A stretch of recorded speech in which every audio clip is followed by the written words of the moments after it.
আরশি নতজানু হয়ে বলল, আমি ইচ্ছে করে করেছি বল। ওই পাগলটাকে দেখলে আমারই ভয় হয়। তুই দেখেছিস কোনো সময় ভাইয়ার সাথে আমাকে কথা বলতে? নুবা একটু ভেবে বলল, কালকেই তো আমি ওনাকে প্রথম দেখলাম, তাহলে বুঝবো কি করে তুমি কথা বলেছো কিনা। নুবা ড্রেস চেঞ্জ করে রান্নাঘরে দাঁড়িয়ে আছে। তাকে আর আরশিকে দায়িত্ব দেওয়া হয়েছে আয়রাকে খাওয়ানোর। নুবা আরশির কথা মোতাবেক দুধ তৈরি করছে।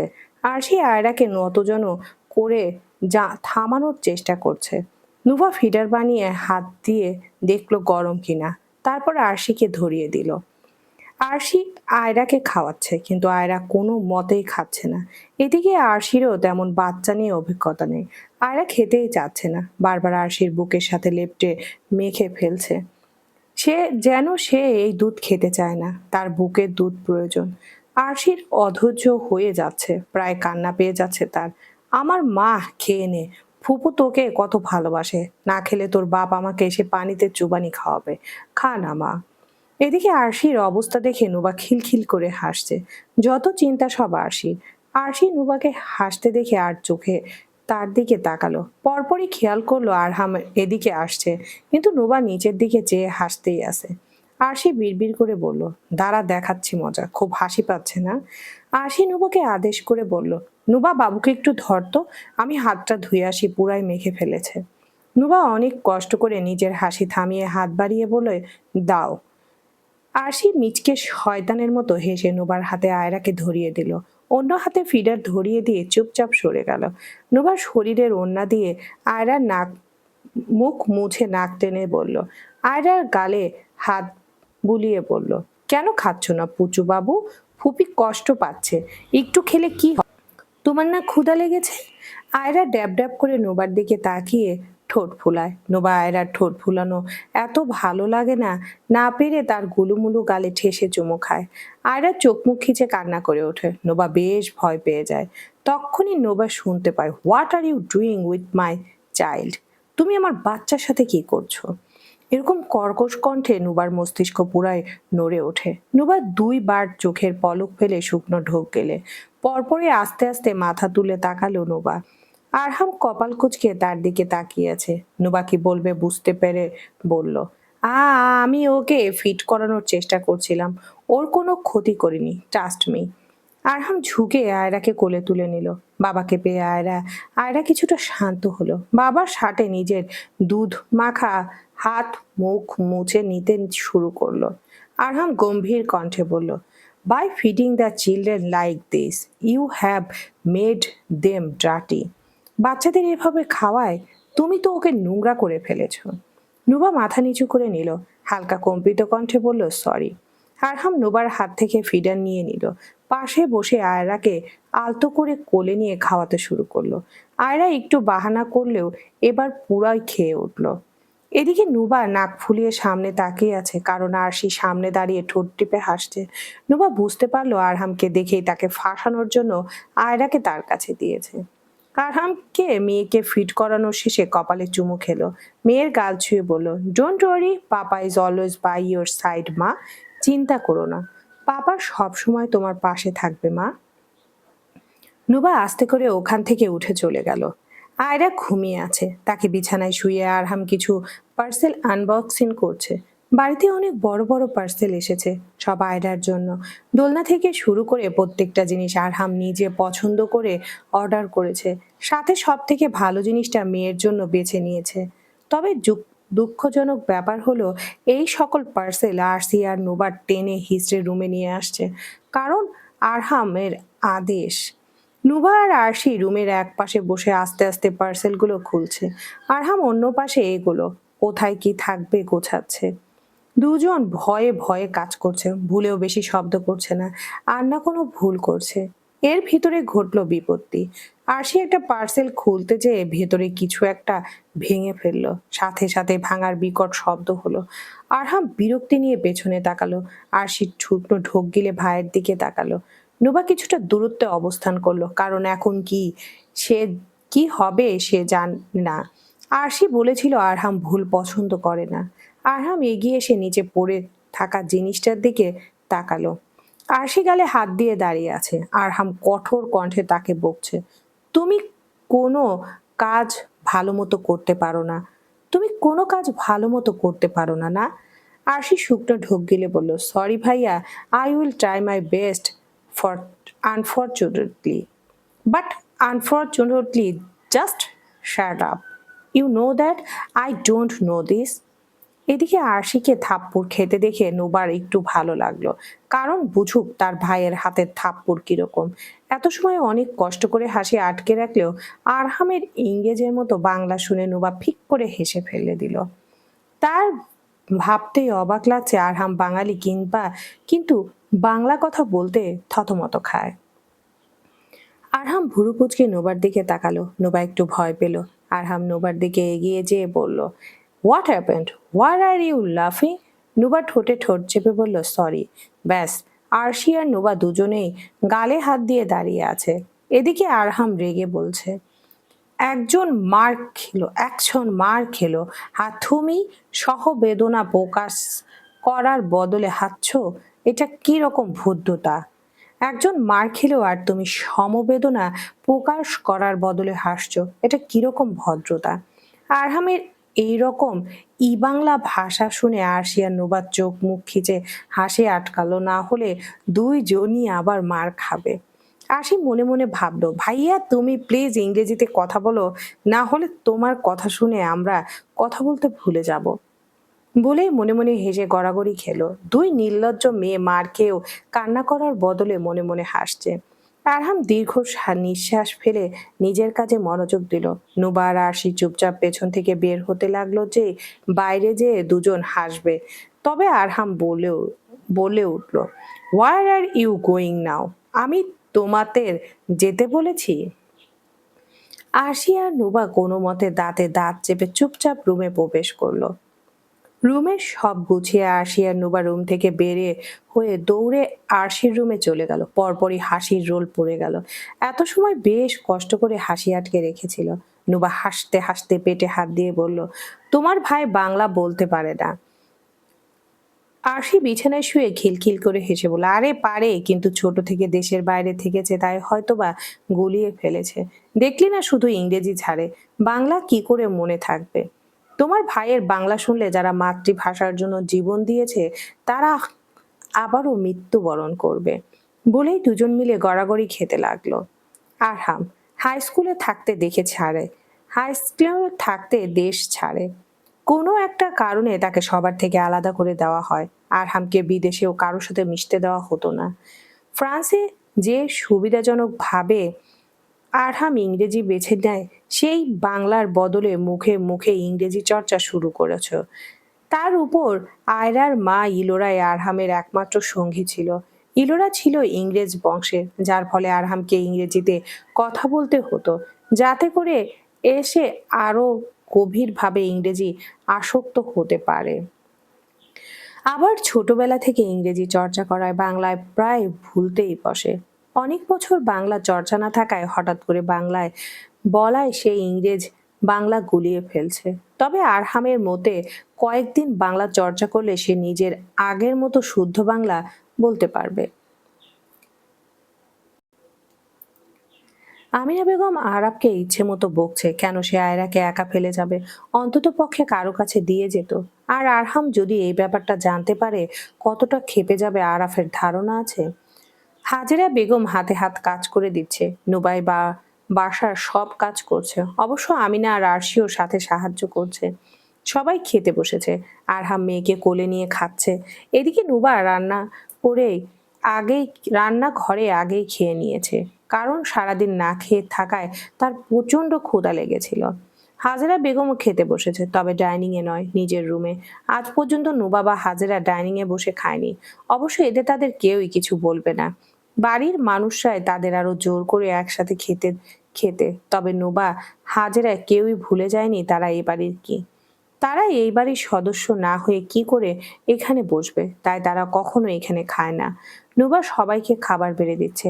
আরহামের জন্য আগে থেকে আলাদা করে ঝাল তরকারি রেডি করে রাখা হয়েছে। বেচারা আবার ঝাল ব্যতীত খেতে পারে না। আয়রা আরহামের কোলে শুয়ে খেলা করছে, মুখ দিয়ে ও আ শব্দ বের করছে, হাত পা নাড়ছে। নুবা আবার সবাইকে খাবার দিয়ে দাঁড়িয়ে দাঁড়িয়ে এইসব দেখছে। আমিনা বেগম খেয়াল করলো আরহাম বাচ্চাকে নিয়ে খেতে পারছে না, তাই আরহামকে উদ্দেশ্য করে বলল, বাবা, আয়রা কি না হয় নুবার কাছে দে, তোর তো খেতে কষ্ট হচ্ছে। আরহাম সোজা শব্দ বলল, নো মম। আমিনা দীর্ঘ নিঃশ্বাস ফেলে বলল, ভুল করে এই ঝাল খাবার আয়রার গায়ে বা হাতে মাখলে বাচ্চাটা কষ্ট পাবে না? বলা তো যায় না চোখে মুখে গেলে। মায়ের কথায় আরহাম মন দিয়ে চিন্তা করে হঠাৎ নোবার দিকে তাকালো। হঠাৎ এরকম চাহনি দেখে নোভা ভড়কে গেল। তাড়াতাড়ি ঘাড় ঘুরিয়ে অন্যদিকে তাকালো। ছেলের তাকানো দেখে আমিনা বুঝতে পারলো ছেলে তার কি বলবে, তাই সে বলে উঠল, নোভা, আয়রাকে নে তো মা। নোভা ছোট্ট করে হুম বলল, এগিয়ে যেয়ে আয়রাকে কোলে তুলে নিল। কিন্তু ছোট্ট আয়রা সুযোগে সদ্ব্যবহার করলো। নোবার কোলে নিয়ে লিভিং রুমে যেয়ে বসতে আয়রা নোবার বুকে মুখ ঘষতে শুরু করলো। নুবার বুকটা ধুকপুক করে উঠল। আয়রাকে একটু দড়ি সরিয়ে বলল, পুচু মেয়ে, একদম পুচু। আমি তোমার মা নই যে আমার বুকে নাক মুখ ঘষে ভাবছো আমি তোমাকে দুধ দেব। আমি তোমার ছোট ফুপি হই, বুঝলা? মনে রাখবা, আমি তোমার ফুপি হই। আয়রা বুঝলো কিনা কে জানে, তবে ঠোঁট ফুলালো। আবারও আয়রা বুকে মুখ ঘষলো। নুবা দীর্ঘ নিঃশ্বাস ফেলে বলল, এমন করলে আমি তোমাকে কোলে নিব না। আজ সকাল থেকে তুমি পচামি করছো কেন? এত পচা কেন হুম? আয়রা উত্তর দিল না। তার সরু ঠোক দিয়ে নোবার বুক ছুঁয়ে দিল। পরপরই তার মাড়ি দিয়ে ড্রেসের উপর দিয়ে কামড়ে দিতে শুরু করলো। নোবা হতভম্ব হয়ে গেল। একটু রেগে বলল, চাচার মতো লুচ্চা হয়েছ নাকি? যার তার বুকে মুখ দাও, ছি। বলেই নোবা আয়রাকে সোজা নিল। আয়রার মুখ যেন ঠেলে নোবার কাঁধে। তবে আয়রা শুধরলো না। এবার নুভার কাঁধও ছাড়া পেল না। আয়রা মুখে লালা দিয়ে নুবার কাঁধ ভিজিয়ে দিল। নুবা শুধু দীর্ঘশ্বাস ফেললো। আরহাম খাওয়া শেষ করে মেয়েকে নিতে আসলো। এসে দেখলো নুভা তার নরম তুলতুলে মেয়েকে সোজা করে নিয়েছে, যার কিনা মেরুদণ্ড এখনো শক্ত হয়নি। হঠাৎ একটু ঘোড়া মারলেই বা কাঁধ বাঁকা হলে আয়রা প্রচন্ড ব্যথা পাবে, এমনকি তার ঘাড়ও ভেঙে যেতে পারে। তার উপর নুভা এক হাত দিয়ে পিঠের উপর দিয়ে রেখেছে। আয়রা মাথা বাঁকা হয়ে আছে। মাথার উপর নুভা কোনো রকম হাত দেয়নি। অন্য হাত দিয়ে সে সোফায় লেগে থাকা ময়লা ঝাড়ছে। আরহাম হতভম্ব হয়ে গেল। একটা মানুষ কি করে এত অসচেতন হতে পারে? আরহাম সো মেরে আয়রাকে কেড়ে নিল। রাগে দাঁতে দাঁত চেপে বলল, what are you crying Ayra like this? You don't know if you hold her like this he will get hurt. তুমি ওকে এভাবে কোলে নিয়েছো কেন? তুমি জানো না এভাবে নিলে ও ব্যথা পাবে? আরহামের কথায় নোবা বুঝতে পারলো আসলে তার ভুল হয়েছে। সে থাপ্পড় খাওয়ার ভয়ে ৩-৪ কদম পিছিয়ে যেয়ে বলল, সরি। আরহাম এগিয়ে আসলো। নোবা ভয়ে পিছিয়ে গেল। তক্ষুনি পেছন থেকে আমিনা বেগম আসলো আর বলল, কি হয়েছে? আরহাম রেগে বলল, ও আমার মেয়েকে সোজা করে কোলে নিয়েছে, তাও এক হাত পিঠের উপর দিয়ে রেখেছিল, আর একটু হলেই আমার মেয়ের ঘাড় ভেঙে যেত। আমিনা ভুরু কুচকে নোবার দিকে তাকিয়ে বলল, আরাম এসব কি বলছে? নোবার শুকনো ঢোক গিলে মাথা নিচু করে বলল, সরি চাচি, আমি বুঝতে পারিনি। আরহাম রাগী কণ্ঠে বলল, আমার মেয়েকে নিতে না পারলে নিবে না, তাও অসচেতনতা আমি সহ্য করব না। আমিনা বেগম মলিন কণ্ঠে বলল, কি দরকার ছিল ওভাবে নেওয়ার? তোর কি মাথায় জ্ঞান বুদ্ধি নেই রে? নোবা মাথা নিচু করে বিড়বিড় করে বলল, আসলে চাচি। কি কি চাচি বলবি তো? কোনো সমস্যা? ওকে নিতে পারিস না? হতেই পারে ছোট বাচ্চাদের কোলে নিতে পারিস না, তাই বলবি না নাকি? নুবা নতজন হয়ে বলল, না মানে চাচি, ও তো তোমার নাতনিকে কোলে নিলে আমার বুকে হাতাহাতি করে। আমার আমার কেমন জানি লাগে, তাই আর কি। আমিনা বেগম বুঝতে পারলো হয়তো বা আয়রা বুকের দুধ খাওয়ার জন্য এরকম করে। আমিনা দীর্ঘ নিঃশ্বাস ফেলে বলল, আচ্ছা, এই ব্যাপার। পরপরই আরহামের পেছন থেকে বলে উঠল, so what happen? Is normal. It's normal for a child to rub her face against your chest when you hold them in your arms. তো কি হয়েছে? তুমি একটা বাচ্চাকে কোলে নিলে তোমার বুকে মিশে যাবে, এটাই তো স্বাভাবিক, তাই না? নুবা বেশ লজ্জা পেল আরহামের কথা শুনে। আমিনা ফোঁস করে নিঃশ্বাস ফেলে চোখ বন্ধ করে নিল। তার ছেলেটা যে কি দিয়ে তৈরি। নুবা আমিনা বেগমের দিকে তাকিয়ে বলল, আয়রাকে কোলে নিলেও অকাজ শুরু করে দেয়, তাই আমার আনকমফোর্টেবল লাগে চাচি। তুমি আমার কথাটা বুঝতে পারছো তো? হ্যাঁ বুঝেছি, রুমে যা। নুবা মাথা ঝাঁকিয়ে রুমে চলে গেল। আরহাম নুবার যাওয়ার পানে তাকিয়ে বিড়বিড় করে কিছু একটা আওড়ালো। রাত তখন 12টা নাগাদ। বাসার সবাই সারাদিন কাজ করে ক্লান্ত হয়ে ঘুমাচ্ছে, তবে নুবা বাদে। নুবা আয়রাকে কোলে নিয়ে লিভিং রুমে বসে আছে। আয়রা ঘুমায়নি, বরং সে নুবাকে অস্থির করে তুলেছে। অনবরত নুবার বুকের সাথে তার অত্যাচার চলছে। নুবা গুটিসুটি মেরে মাথা নিচু করে বসে আছে। এদিকে আয়রার মুখের লালায় নুবার বুকের অংশের ড্রেস ভিজে লুলুপুতু হয়ে গেছে। আয়রা বুকের দুধ না পেয়ে মাঝে মাঝে খিচে কান্না করে উঠতে চাইছে, তবে নুবা আয়রাকে দোল দিয়ে দিয়ে ঠান্ডা করছে। অন্যদিকে ঘুমে তার চোখ ভেঙে আসছে। এদিকে আরহাম তীক্ষ্ণ দৃষ্টিতে নুবা আর আয়রাকে দিকে তাকিয়ে আছে। নুবা বার ওড়না ঠিক করছে। সে যে কিসের ভেতর দিয়ে যাচ্ছে সেই একমাত্র জানে। এমন অবস্থা তার কান্না পেয়ে যাচ্ছে। তার ধারণার বাইরে ছিল এমন কিছু হবে। রাত 11টা 30 এর দিকে আরহাম নুবাকে রুম থেকে ডেকে এনেছে। নুবা প্রথমে প্রচন্ড ভয় পেয়েছিল। এই রাতে তাকে ডাকার মানে কি? সে ভেবেছিল আরাফ, তবে পরে খেয়াল করলো আরহাম। নুবা দরজা খুলতেই কারো পরোয়া না করে নুবার হাতের কবজি ধরে লিভিং রুমে টেনে নিয়ে আসে। নুবা এতটাই আশ্চর্য হয়েছিল যে সে মুখ দিয়ে শব্দ করা ভুলে গিয়েছিল। নুবাকে এনে সোফায় বসিয়ে আরহাম তার কোলে আয়রাকে ধরিয়ে দেয়। অতঃপর বলে, "As long as my daughter is not sleeping, you will sit with her. Then you will feel comfortable with my daughter in your arms. যতক্ষণ পর্যন্ত আমার মেয়ে না ঘুমায় ততক্ষণ পর্যন্ত তুমি ওকে কোলে নিয়ে বসে থাকবে। অতঃপর তুমি আমার মেয়েকে কোলে নিয়ে আনকমফোর্টেবল নয়, কমফোর্টেবল ফিল করবে। আর হ্যাঁ, তোমাকে এটা স্বাভাবিকভাবে নিতে হবে।" আরহামের কথায় যেন নুবা তখন হতভম্ব হয়ে গিয়েছিল। নুবা কিছু বলতে গেলে আরহামের চোখের ইশারায় চুপ করিয়ে দেয়। তখন নুবার মনে পড়ে যেটা আমাদের কাছে অস্বাভাবিক সেটা আরহামের কাছে স্বাভাবিক। নুবা মনে মনে ভাবতে থাকে, এটা কিরকম জোর জবরদস্তি, এটার কোনো মানে হয়?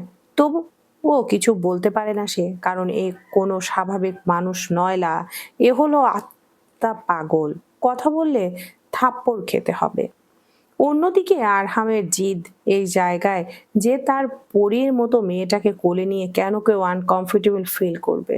এটা তো তার ফুলের টুকরোকে ইনডাইরেক্টলি অপমান করা হলো।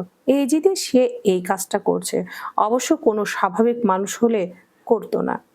টানা 1 ঘন্টা কেটে যায়, তবে আয়রা ঘুমায় না। নুবা বসা, আরহাম বসা। সে তো এক মুহূর্তের জন্য চোখ সরাচ্ছে না। নুবার মেরুদণ্ড ব্যথা হয়ে উঠল। একদিক দিয়ে আয়রার অত্যাচার ক্রমাগত বেড়েই চলেছে।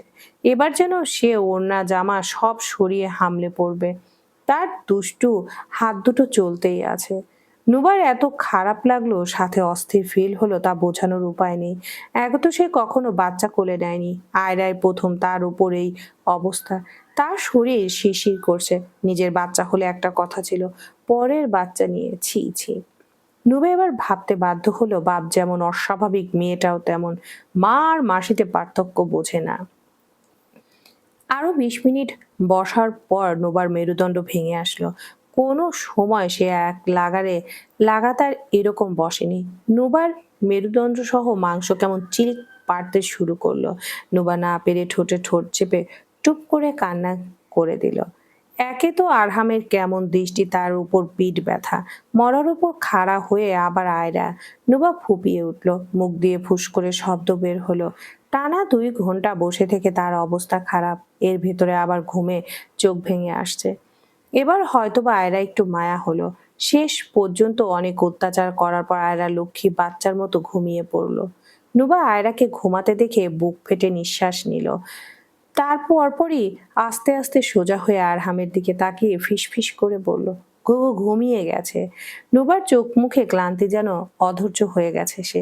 আরহাম মেয়েকে কোলে নিয়ে বলল, good, you are comfortable and my daughter also sleepy peaceful. তুমিও কমফোর্টেবল ফিল করলে এবং আমার মেয়েও কিছুটা শান্তি পেয়ে ঘুমালো। নুবা ঠোঁটে ঠোঁট চেপে উঠে দাঁড়িয়ে বলল, যাও। আরহাম উঠে দাঁড়িয়ে সিঁড়ির দিকে গেল। নুবা এক পলক নিজের বক্ষস্থলের দিকে তাকিয়ে নিজের নাক ছিটকালো। বিড়বিড় করে বলল, ছি, লালা দিয়ে লুতু লুতু করে ফেলেছে। নুবা বলতে বলতে চলে গেল। আরহাম প্রথম সিঁড়িতেই পা দিয়ে থমকে গেল। ঘাড় কাত করে পেছনে তাকিয়ে ঠোঁট বাঁকিয়ে বলল, ছি okay, I will teach you how to feel comfortable. পরপরই আয়রার দিকে তাকিয়ে বলল, পাপা তোমাকে তোমাকে নিয়ে কাউকে নাক ছিটকাতে দেবে না মামুনি। I will punish her, okay, don't feel sad. Ruba রুমে এসে দেখলো তার মা ঘুমাচ্ছে। সে শান্তির নিঃশ্বাস ফেললো। বক্ষস্থল ভালো মতো পানি দিয়ে ধুয়ে মুছে ড্রেস চেঞ্জ করে নিল। রুবা নাক মুখ খিচে বলল, আহ, এত কিউট বাচ্চা এত ফাজিল কি করে হয়? আমি আর তোমাকে কোলে নিব না Ayra. You are so bad girl, I don't like you. Nuba থালবাটি ধুয়ে ধুয়ে পাশে রাখছে আর সে আয়রাকে নিয়ে নুবার পেছন পেছন ঘুরছে। কারণ নুবার কাজ শেষ হলে আয়রাকে দাঁড় করে দিয়ে আরশি কিছু ইম্পর্ট্যান্ট কাজ করবে। নুবা আরশিকে ঘুর ঘুর করতে দেখে বলল, তুমি যতই চেষ্টা করো না কেন আপু, আমি আয়রাকে নেব না। কেন, কি হয়েছে? একটু নিলে কি হয়? সবাই কাজ করছে, না হলে তোকে নিতে বলতাম। আমার ইম্পর্ট্যান্ট কাজ আছে, একটু রাখ। নুবা ওড়নায় হাত মুছে ফিসফিস করে বলল, তোমার ভাইয়ের মতো ওনার মেয়েও পাগল, তাই নেব না। নুবা রাতের কথা এড়িয়ে গেল, কারণ তার নিজেরই লজ্জা লাগছে এইসব ভাবলে। আর সে একটু রেগে বলল, দেব ঠাস করে একটা চর। তোকে কে বললো আমার ভাই পাগল? তুই পাগল। এখন ওকে ধর, না হলে ভাইয়ার কাছে যে বিচার দেব তুই তার মেয়েকে সহ তাকে পাগল বলেছিস। নুবা গোল গোল চোখ করে আরশির দিকে তাকিয়ে বলল, তুমি একটুও ভালো না, শুধু ভয় দেখাও দাও। বলেই আয়রাকে কোলে নিল। আরশি যেন পান পণে বাঁচল। আয়রা এত চিপকো, কিন্তু তারও পরেও আরশির মায়া হয়, কারণ সে জানে বাচ্চাটা মায়ের দুধের জন্য এরকম ছটফট করে। নুবা আয়রাকে কোলে নিয়ে ফিসফিস করে বলল, এমন করো না প্লিজ, আন্টির কেমন যেন লাগে আয়রা, খুব বাজে লাগে, প্লিজ আরু, প্লিজ। আয়রা কি বুঝলো কে জানে, তবে একখানা হাসি দিয়ে নুবার পান জুড়িয়ে দিল। নুবা আয়রাকে শখানিক চুমু খেলো। আয়রার গালে ঠোঁট ঠেকিয়ে বলল, আমার যখন বিয়ে হবে তখন আমি তোমার মতো একটা চিপকো ফুল চাইবো। সে সারা দিন তোমার মায়ের সাথে তার মায়ের সাথে চিপকে থাকবে, একদম তোমার মতো, যে কিনা আন্টি ফুপিদের সাথে চিপকে থাকে। বলেই হাসলো নুবা। নুবার একটা সুন্দর সংসারের শখ, তার অনেক ইচ্ছে তার নিজের একটা বড় পরিবার থাকবে, একটা গুছানো সংসার হবে, সে মা হবে, তার হাজবেন্ড তাকে প্রচন্ড ভালোবাসবে। অনেক আশা তার, আল্লাহ না করুক তার এই আশা ভেঙে না যাক। তা অবশ্য একবার ভেঙে গেছে। যার সাথে সংসার বাঁধার স্বপ্ন দেখেছিল সে তাকে 2 টাকার দাম দেয় না। তার সাজানো স্বপ্নগুলো সব শেষ হয়েছে। তবে সে চায় সবকিছু আবার ঠিক হোক, কারণ নুবার সুখে থাকতে চায়, দুঃখে না। নুবা আয়রাকে নিয়ে রান্নাঘর থেকে বের হতে নিলে আরাফের কবলে পড়ল। নুবা পাশ কেটে বের হয়ে আসতে চাইলে আরাফ অপ্রত্যাশিত একটা কাণ্ড করে বসলো। ড্রেসের উপর দিয়ে নুবার পাতলা কোমরটা চেপে ধরলো। নুবার অন্তপান যেন শুকিয়ে গেল। ঘৃণায় লজ্জায় শরীর রিরি করে উঠল। নুবা আয়রাকে শক্ত করে বুকের সাথে চেপে ধরলো। বিড়বিড় করে বলল, কি কি কি পান এসব করে? আরাফ কামনাময় কণ্ঠে বলল, আর মাত্র কয়েকদিন পর অন্য কারো হয়ে যাব।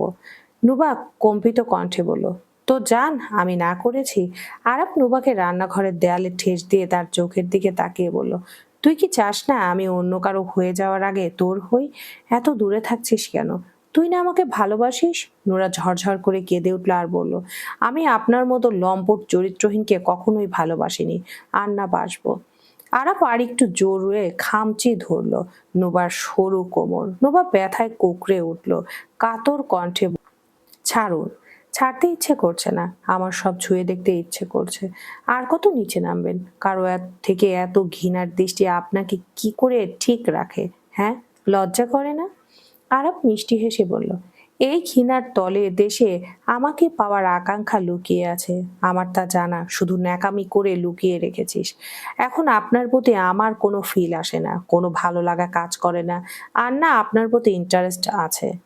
আরাপ ঝুঁকে যায় নুবার দিকে, বিড়বিড় করে বলে, কিন্তু আমার আছে। আমি চাই ঈশিতার আগে আমি তোকে ছুঁই। তোর কি ইচ্ছে করে না আমাকে কেউ ধরা ছোঁয়ার আগে আমাকে ছুঁয়ে দিতে? সবার প্রথম জিতে নিতে? ইচ্ছে হয় না? ফিল আসে না? নুবা কি বলবে বুঝে পায় না। ঘৃণা ভরা দৃষ্টিতে আরাপের দিকে তাকিয়ে থাকে সে। মুখের ভাষা হারিয়ে ফেলেছে সে। মানুষ এতটা নিচু কি করে হতে পারে ভেবে পায় না। নুবা কিছু সময় চুপ থেকে বলল, আপনি কি আমাকে বাঁচতে দিবেন? মরতে বলছি নাকি? মরতে বলেননি, কিন্তু বরাবর আমার ইজ্জতের চেয়ে মরবার পথ করে দিচ্ছেন। আপনার লজ্জা হয় না? বার ফিরিয়ে দিই, বরাবর বারবার ফিরিয়ে দিই, তাও মুখ উঠিয়ে চলে আসেন। নিজের প্রতি ঘৃণা হয় না? একটা মেয়েকে সব সময় উত্ত্যক্ত করতে থাকেন। এত কিসের চাহিদা আপনার? বউ আসছে ঘরে, তখন না হয় মিটিয়ে নিয়েন। না হয় বউ তো বেশ মডার্ন, তার কাছে চলে যাচ্ছেন না কেন? হবু জামাই হন তার, সে তো আপনাকে আর ফিরিয়ে দেবে না। তুই আর ও আলাদা রে নুবা। তুই যদি বুঝতি, জানিস আমি চাইলে তোকে এখনই তুলে নিয়ে যেয়ে নিজের মনের আশা পূর্ণ করতে পারবো। কিন্তু আমি তোকে ভালোবাসি রে নুবা। আমি চাই তুই আমাকে সাদরে গ্রহণ কর। তুই কেন বুঝছিস না? নুবা অধৈর্য হলো, কান্না করতে করতে দাঁতে দাঁত চেপে বলল, দীক্ষার জানাই আপনার ওই নোংরা ভালোবাসার উপর। আপনি কেন আমাকে এভাবে প্রতি কদমে কদমে মেরে ফেলতে চাইছেন?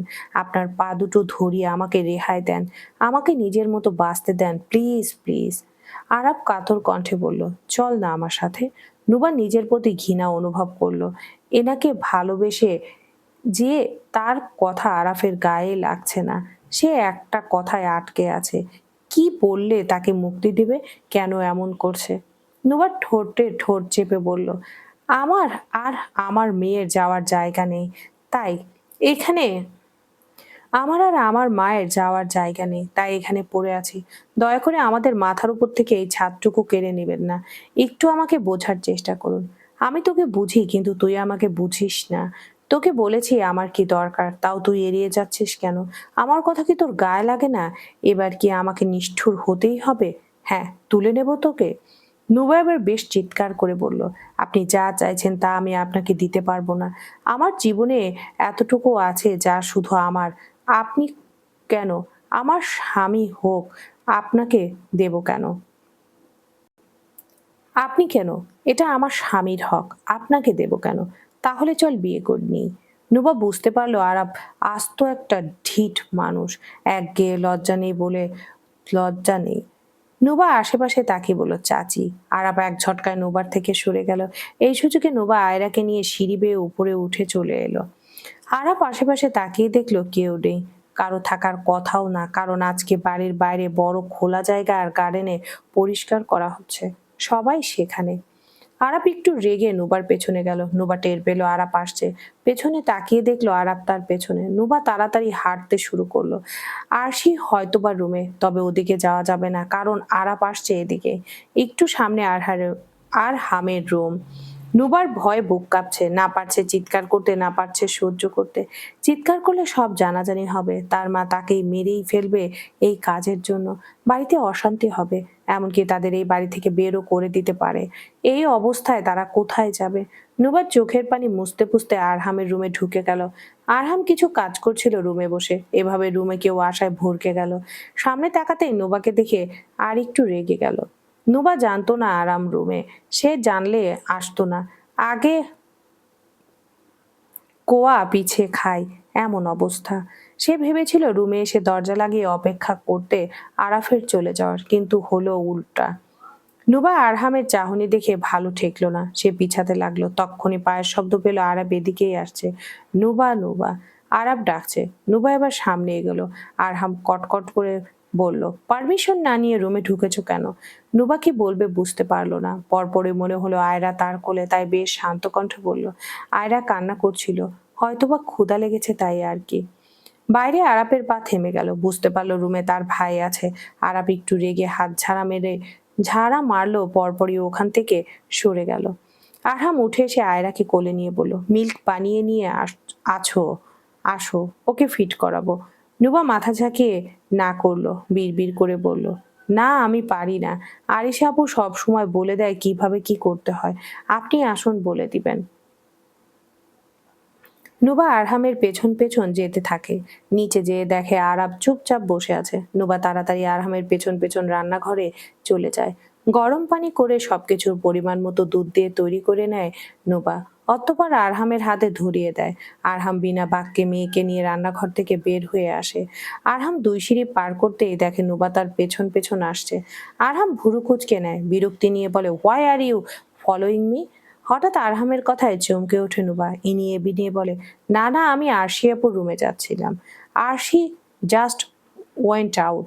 আরশি এইমাত্রই বাইরে গেল।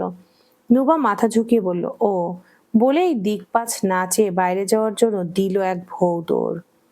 নুবা বাইরে এসে আরশির পাশে যেয়ে দাঁড়ালো। মনে মনে প্রতিজ্ঞা করলো আর কোনো দিনও একা থাকবে না সে। না হলে এবার আরাপ নির্ঘাত তার পায়ে তেলাবে না, উল্টো পাল্টা কিছু করে বসবে। কেটে গেছে কিছুদিন। বিয়ের আর মাত্র সপ্তাহখানিকের মতো বাকি। এখন থেকে আস্তে আস্তে সব গোছানো হচ্ছে। যেহেতু অনেক বড় অনুষ্ঠান, তাই আগে থেকে সব গোছানো হচ্ছে। আরশি প্লিজ প্লিজ, নুবা প্লিজ। না না, তুমি অনেক কামচোর। আরে ধর না বাল, আমার জরুরি কাজ আছে। বলে আরশি জোর করে আয়রাকে নুবার কোলে ধরিয়ে চলে গেল। আরশি বেচারি বেশ ধরিবাজ, কোনো কাজ করতে চায় না। এমনকি আয়রাকে রাখলেও তার হাত ব্যথা পিঠ ব্যথার বাহানা দেয়। সব কাজ, এমনকি ফ্রি টাইমে আয়রাকেও রাখতে চায় না। এই কিছুদিন আগে অনেক কিছু বদলে গেছে। আর বেশ শুদ্ধ বাংলা শিখেছে। আগের মতো বাংলিশ কথা বলে না। আয়রা নুবারা আরশির সাথে বেশ খাতির হয়েছে, বিশেষ করে নুবার সাথে। সবাই যখন কাজে ব্যস্ত থাকে তখন নুবা চুপচাপ আয়রাকে নিয়ে বসে থাকে। কারণ আরশি হলো কামচোর, কোনো কাজ ঠিক মতো করতে চায় না, শুধু পড়ালেখার বাহানা দেয়। নুবা আয়রার গালগুলো ছুঁয়ে দিল, বিড়বিড় করে বলল, বড্ড পাকা তুমি, খেতে চাও না, শুধু কান্না। কিভাবে সবার কাছে আমাকে বকা খাওয়াবে হোম? ফুপির মতো হয়েছ। যেমন তোমার ফুপি সবসময় আমাকে ফাঁসিয়ে দেয়। হ্যাঁ, তুমিও আন্টিকে ফাঁসিয়ে দাও। নুবার কথায় খিলখিল করে হাসতে লাগলো আয়রা। মেয়েটার সাথে গল্প করলে মেয়েটা বড্ড খুশি হয়। আরশি ফিডার এনে আয়রার হাতে ধরিয়ে দিল, ক্লান্ত কণ্ঠে বলল, এখনকার মতো ওকে একটু খাইয়ে দে নুবা, আমি পরের বার থেকে খাইয়ে দেব। এখন আমার প্রচন্ড ঘুম পাচ্ছে। বলেই আরশি চলে গেল। নুবা বিড়বিড় করে বলল, এটা তো তোমার প্রত্যেক দিনকার চাপা। চাচিকে বলবো তোমার বদলে আমার সাথে অন্য কাউকে দিতে। তুমি শুধু কামচুরি করো। আরশি শুনেও না শোনার ভান করে চলে গেল। নুবা আয়রার মুখের দিকে তাকিয়ে ভুরু কুচকে বলল, এই যে ফিডার দেখছো, এখন ওনার শুরু হয়ে ঠোঁট ফুলালে একদম মাইর দিব। আয়রা নুবার বুকে মুখ লুকায়, সে খাবে না। নুবা আয়রাকে ঠিক করে ধরে বলল, একদম পচামি করবে না, ভদ্র মেয়ের মতো খেয়ে নেবে। প্রতিদিন কান্নাকাটি ভালো লাগে না কিন্তু আয়রা, তোমার জন্য আমি বকা খাই। কিন্তু কে শোনে কার কথা? আয়রা ফিডার মুখেই তুলল না। আয়রা খেতেই চায় না, সারাদিন না খেয়ে খুঁতখুত করে। আয়রা বড্ড ডিটটার তো তুমি, খেতে বলছি না। নোবা আয়রার মুখে ফিডার চেপে ধরলো, উল্টা কান্না করে ওঠে। নোবা ভয়ে আবার সরিয়ে নেয়। নোবা এবার বহু চেষ্টা করে আয়রার মুখে ফিডার দিল। জোর করা আয়রা একটু খেলো, পরপরই গল করে বমি করে নোবাকে মেখে ফেললো। এটা নতুন কিছু না, খেতে গেলে এমনি করে। নুবা দীর্ঘ নিঃশ্বাস ফেলে ওড়না দিয়ে আয়রার মুখ মুছে আবারও ফিডার দিল, তবে এবারও আয়রা বমি করে দিল। পরপর 2 হাত খিচে কান্না করতে শুরু করলো। নুবা হাত থেকে ফিডার রেখে আয়রাকে শান্ত করার চেষ্টা করলো, তবে আয়রা চুপ হলো না। পরপর আয়রা টাক ধরে গেল। হা করে আছে, কিছু শব্দ করছে না, মনে হচ্ছে চাইলেও শব্দ বের হচ্ছে না। নুবা বেশ ভয় পেল। না পেরে আয়নাকে হালকা ঝাঁকুনি দিয়ে বলল, কি হলো আয়রা? ঝাঁকুনি দেওয়াতে কাজ হলো। আয়রা আবার চিৎকার শুরু করলো, পরপরই আবার বমি করলো। নুবা বেশ চিন্তিত হয়ে পড়লো, বমি করে কিন্তু এত না। আয়রা কেমন জানি ছটফট করতে লাগলো। নুবা পেটে টক বক করে শব্দ হচ্ছে, যা আয়রা স্পষ্ট শুনতে পারছে। নুবা বুঝতে পারলো পেটে সমস্যা হচ্ছে। এদিকে আয়রার কান্না থামছে না দেখে নুবা প্রচন্ড ভয় পেল। আয়রার সাথে নিজেও কান্না করতে লাগলো। আয়রার এরকম কান্না শুনে হাজরা বেগম রান্নাঘর থেকে ছুটে আসলো, চিন্তিত কণ্ঠে বলল, কি হয়েছে, কান্না করছে কেন? নুবা কতুর কণ্ঠে বলল, জানি না মা, ফিডার করাছিলাম, হঠাৎ করে কান্না করছে, সাথে ঢালা বমি। হাজরা বেগম আয়রাকে কোলে নিয়ে শান্ত করার চেষ্টা করে বলল, কেন যে এইসব উটকো ঝামেলা ঘাড়ে নিস? এখন যদি কিছু হয়ে যায় সব দোষ তোর হবে। মায়ের কথায় নুভা আরো ভয় পেল। ভয় এটা না যে সে সবাই তাকে বকবে, দোষারোপ করবে। ভয় এটাই হলো যে আয়রার কিছু হয়ে যাবে। হাজিরাও আয়রাকে থামাতে ব্যর্থ হলো। গল গল করে বমি করছে, শুধু সাদা পানি বের হচ্ছে পেট থেকে, আর সাথে বেশ কান্না করছে। আয়রার কান্নায় পুরো বাড়ি একসাথে হয়ে গেল। আরহাম বাইরের কাজ ফেলে দৌড়ে আসলো। কামচোর আরশি এসেও হাজির হলো। আমিনা চিন্তিত কণ্ঠে বলল, কি হয়েছে রে, কান্না করছে কেন? নুবা কম্পিত কণ্ঠে বলল, জানি না চাচি, ফিট করাচ্ছিলাম, হঠাৎ বমি করে কান্না শুরু করেছে। আমিনা আয়রাকে কোলে নেওয়ার আগে আরহাম যে আয়রাকে কোলে তুলে নিল। বিচলিত হয়ে বলল, কি কি হয়েছে দেখি, পেট ব্যথা পেয়েছে? দেখি ব্যথা পেয়েছে, হ্যাঁ? আরহামের দুনিয়া যেন থেমে গেল মেয়ের এই অবস্থা দেখে। নুবা কান্নারত কণ্ঠে বলল, হঠাৎ করে এমন হলো, আমি তো শুধু খাওয়াচ্ছিলাম। আরহাম রাগী দৃষ্টিতে নুবার দিকে তাকিয়ে খেকিয়ে উঠে বলল, তোমাকে কে বলেছে ওকে খাওয়াতে? আমি তো আরশিকে বলেছি। ও কোথায়? আরশি অপরাধীর মতো সামনে হাজির হলো। আরহাম উচ্চ কণ্ঠে বলল, তুই যদি আমার মেয়েকে না দেখতে পারিস বলে দিস, কেন বাইরের মানুষের ভরসায় ছাড়বি? এর ভেতরে আয়রা গলগলিয়ে বমি করলো। আরহাম চিৎকার করে বলল, যদি আমার মেয়ের কিছু হয় তাহলে আমি সব কয়টাকে টুকরো টুকরো করব। বলেই আরাম হসপিটালে যাওয়ার উদ্দেশ্যে রওনা দিল। পেছন পেছন আরশি আমেনা গেল। শুধু চেয়ে রইল নুবা আর হাজেরা। আরহাম গাড়িতে বসে মেয়েকে বুকের সাথে জড়িয়ে নিল। বিড়বিড় করে বলল, কিচ্ছু হবে না মা, পাপা আছে তো। আরশি গাড়িতে বসে কান্না করতে করতে ড্রাইভ করলো। আমিনা রাগী কণ্ঠে বলল, কান্না না করে গাড়ি চালা, সবাইকে একসাথে মর্গে পাঠাবি নাকি? হাজেরা ইচ্ছে মতো মেয়েকে বকছে, 3-4টা ঠাস ঠাস করে থাপ্পড়ও মেরেছে। নুবা চুপচাপ বসে কান্না করছে। কেন যাবি তুই অন্যের পোলাপানকে ধরতে? নুবা ফুপিয়ে উঠে বলল, আমি ইচ্ছে করে ধরেছি নাকি? আরশি আপু সব সময় আমার কাছে ধরিয়ে দেয়। ধরালেই নিয়ে নিবি নাকি? বলতে পারিস না আমি পারবো না? তুমি ওকে নাও, আমি অন্য কাজ করি। আরশি আপুকে সবসময় বলি, উনি আমার কথা বিশ্বাস করে না, দামও দেয় না। হাজেরা মেয়েকে আর একটুও ঠোয়া মেরে বলল, আজ কিছু হোক ওর, বলে গেল শুনলি না, টুকরো টুকরো করবে। ভালো করলে কে করেছে? আল্লাহ। ভালো করলে কে করেছে? আল্লাহ। খারাপ করলে কে করেছে? মানুষ। ইচ্ছে হচ্ছে, ইচ্ছে করে করেছি নাকি? কিছু হোক, খালি ব্যাগ রেডি করে রাখ, বাড়িতে বের হতে আর বেশি, বাড়ি থেকে বের করে দিতে আর বেশি সময় নেই। আয়রা চুপচাপ ঘুমিয়ে আছে। তাকে পেটের সমস্যার জন্য সিরাপ খাওয়ানো হয়েছে, তাই শান্তিতে ঘুমাচ্ছে। আমিনা আর আরহাম ডাক্তারের সামনে বসে আছে। আরশি আয়রাকে নিয়ে চুপচাপ চেয়ারে বসে। ডক্টর নিজের চশমা ঠিক করে বলল, বাচ্চার বয়স কত? আরহাম শান্ত গলায় বলল, প্রায় 1.5 মাস। ও, বাচ্চাটাকে কি বাইরের দুধ খাওয়ানো হয়? হ্যাঁ। কেন? আরহাম দীর্ঘ নিঃশ্বাস ফেলে কিছু বলতে নিলে আমিনা বলে উঠল, আয়রা হওয়ার কিছুদিন পর ওর আম্মু মারা যায়। ডক্টর মাথা ঝুঁকালো। আমিনা আগ বাড়িয়ে কথাটা বলল, কারণ তার ছেলের মুখের টেকসই নেই। কি বলে কি বলে ফেলবে কে জানে। ডক্টর কিছু সময় নীরব থেকে বলল, দেখুন মিসেস, সব বাচ্চার সহন শক্তি বা হজম শক্তি এক হয় না। বাচ্চা এত বড় না যে তাকে হজমের জন্য ওষুধ দেওয়া যাবে, তাই না? হুম। বাচ্চা কি মায়ের বুকের দুধ পেয়েছিল? আরহাম মাথা ঝুঁকিয়ে বলল, হ্যাঁ। কয়দিন? সপ্তাহখানেকের বেশি, 8-9 দিন।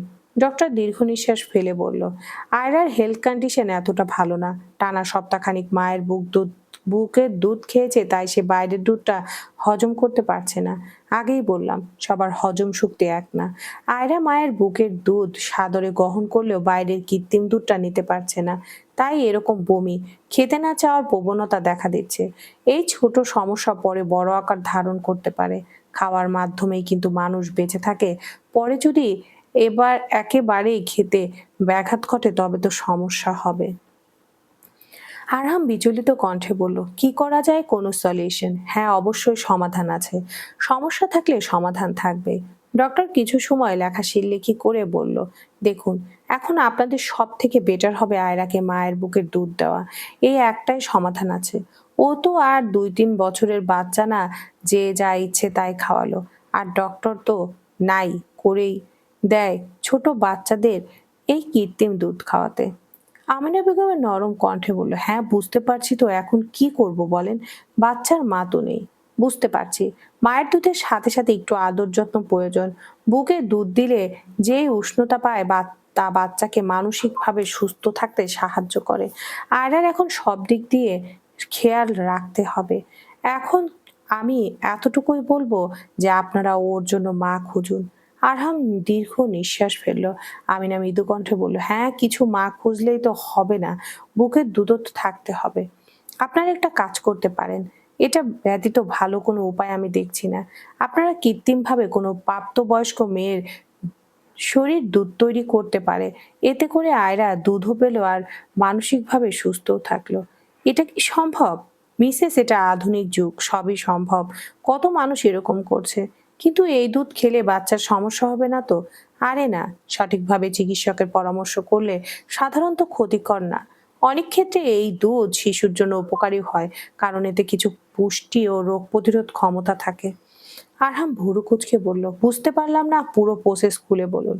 ডক্টর সোজা হয়ে বসে শান্ত কণ্ঠে বলল, দেখুন মিস্টার আরহাম, এটা আধুনিক যুগ, কিছুই অসম্ভব নয়। এখনকার সময়ে কোনো মেয়ে সন্তান জন্ম না দিয়েও বিশেষ পদ্ধতিতে বুকে দুধ আনতে পারে। এটাকে চিকিৎসা বিজ্ঞানে ইনসুডেন্স ল্যাকটেশন বা রিল্যাকটেশন বলা হয়। অনেকে পালক মা, দত্তক নেওয়া শিশু মা কিংবা স্যারোগেসির ক্ষেত্রে এটা করা হয়। এমন কিছু হরমোনাল ওষুধ দেওয়া হয় যেগুলো শরীরকে গর্ভ অবস্থার মতো সংকেত দেয়। এতে স্তনের দুধ তৈরি, গ্রন্থি সক্রিয় হতে শুরু করে। নিয়মিত ব্রেস্ট পাম্প ব্যবহার করে দিনে কয়েকবার পাম্প দিয়ে দুধ টানার মতো উদ্দীপনা দিলে এতে শরীরের প্রোল্যাক্টিন আর অক্সিজেন নামের হরমোন বাড়ে, যেগুলো দুধ তৈরি ও বের হতে সাহায্য করে। ডক্টর একটু থেমে বলল, কিছু দেশে এমন ওষুধ ব্যবহার হয় যা পার্শ্ব প্রতিক্রিয়া হিসেবে দুধ বাড়াতে সাহায্য করে, তবে এগুলো ডাক্তার ছাড়া খাওয়া নিরাপদ না। এগুলোর ব্যাপারে পরে আসি, আগে আপনার ব্যাপারটা ক্লিয়ার করি।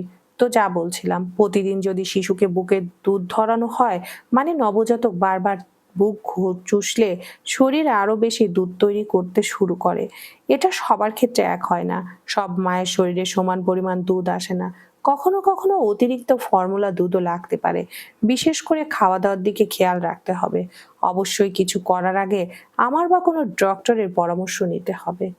ডক্টর কথাগুলো বলে থেমে গেল, আবারও বলল, এতটুকু এখন জানেন। যদি আপনারা চান তবে এই পুরো প্রসেস আমি আপনাদের বিষয়ভাবে বিশেষভাবে সাহায্য করব।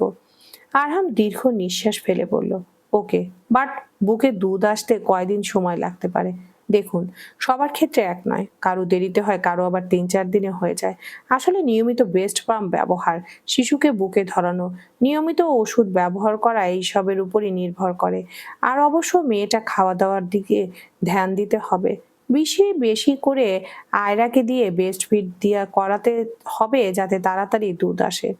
আমিনা চিন্তিত কণ্ঠে বলল, সব ঠিক আছে, কিন্তু এতে কোনো ক্ষতি আছে? মানে যাকে দিয়ে করাবো? হ্যাঁ, একটু আছে। কিছু ভালো পেতে হলে খারাপ দিকটাও তো সহ্য করতে হবে। তবে চিন্তার বিষয় নেই। এই পুরোটা প্রসেস মেয়েটার বডির উপর ডিপেন্ড করে। মেয়েটা যত সুস্থ থাকবে তত ভালো। পার্শ্ব প্রতিক্রিয়া কম হবে হবে না বললেই চলে। আরহাম কিছু একটা ভেবে বলল, আচ্ছা ঠিক আছে, আমরা কালকে আপনার সাথে দেখা করব। কিন্তু আর একটা কথা, যতদিন বুকে দুধ আসবে না ততদিন আয়রাকে কি খাওয়াবো? ওকে তো আর না খাইয়ে রাখতে পারবো না। এটারও সমাধান আছে। হসপিটালে প্রতিদিন অহরহ বেবি হচ্ছে।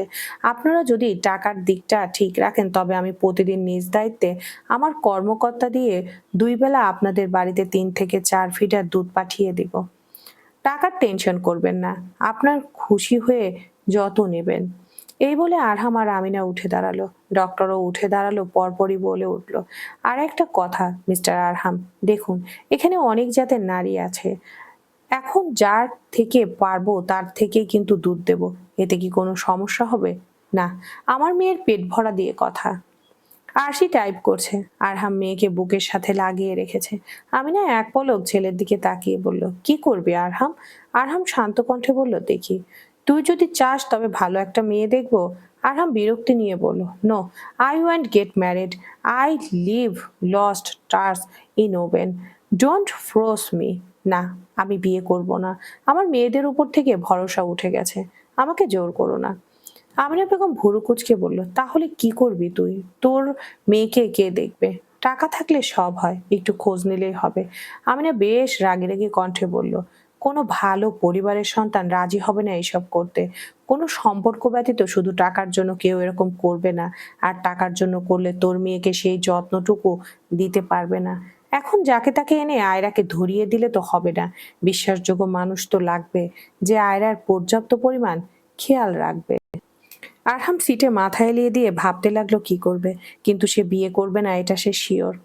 আর সে বিড়বিড় করে বলল, এমন মেয়ে কোথায় পাবে তুমি যে বিনা স্বার্থে তোমার মেয়ের খেয়াল রাখবে? সবাই বাড়িতে ফিরতে নুবা এগিয়ে আসলো। বুকটা তার চিনচিনে হলো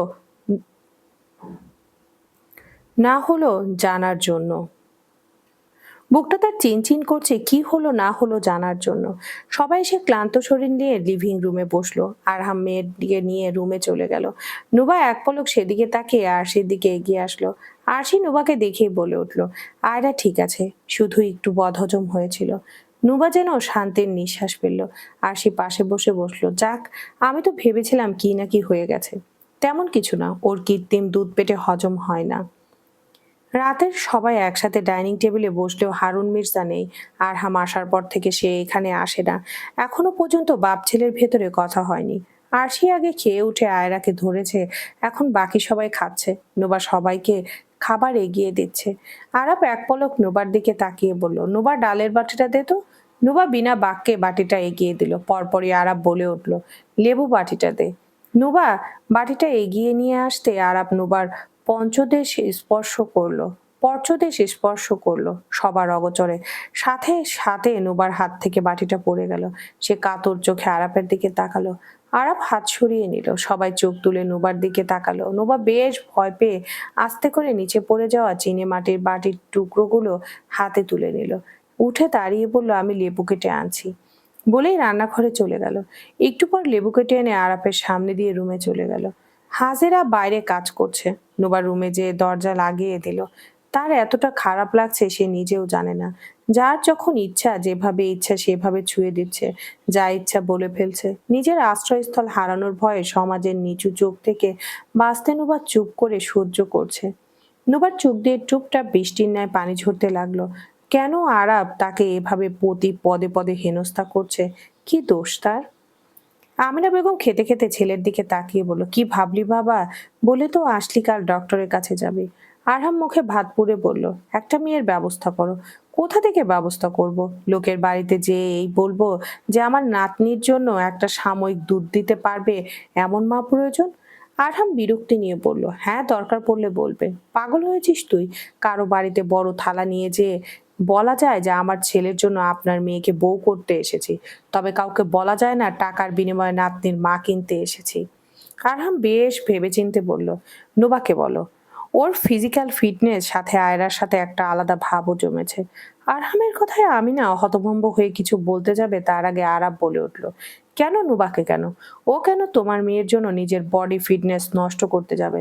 আয়রাকে ফিট করাতে হলে নুবার পুরো শরীর ভেঙে পড়বে। ও কেন এমন করবে? আরো এমন মেয়েও না যে বললেই টাকার জন্য রাজি হয়ে যাবে। আরাপের কথায় আরহাম বেশ রেগে গেল। ডাইনিং টেবিলের এক হাতে বাড়ি দিয়ে বলল, তোমাকে বলেছি আমি কিছু বলতে?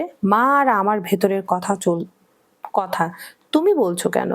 আরহামের চিৎকারে আরাপ প্রচন্ড রেগে গেল, কিন্তু বড় ভাই দেখে কিছু বলতে পারলো না। খাবারে পানি ঢেলে উঠে চলে গেল আরাপ।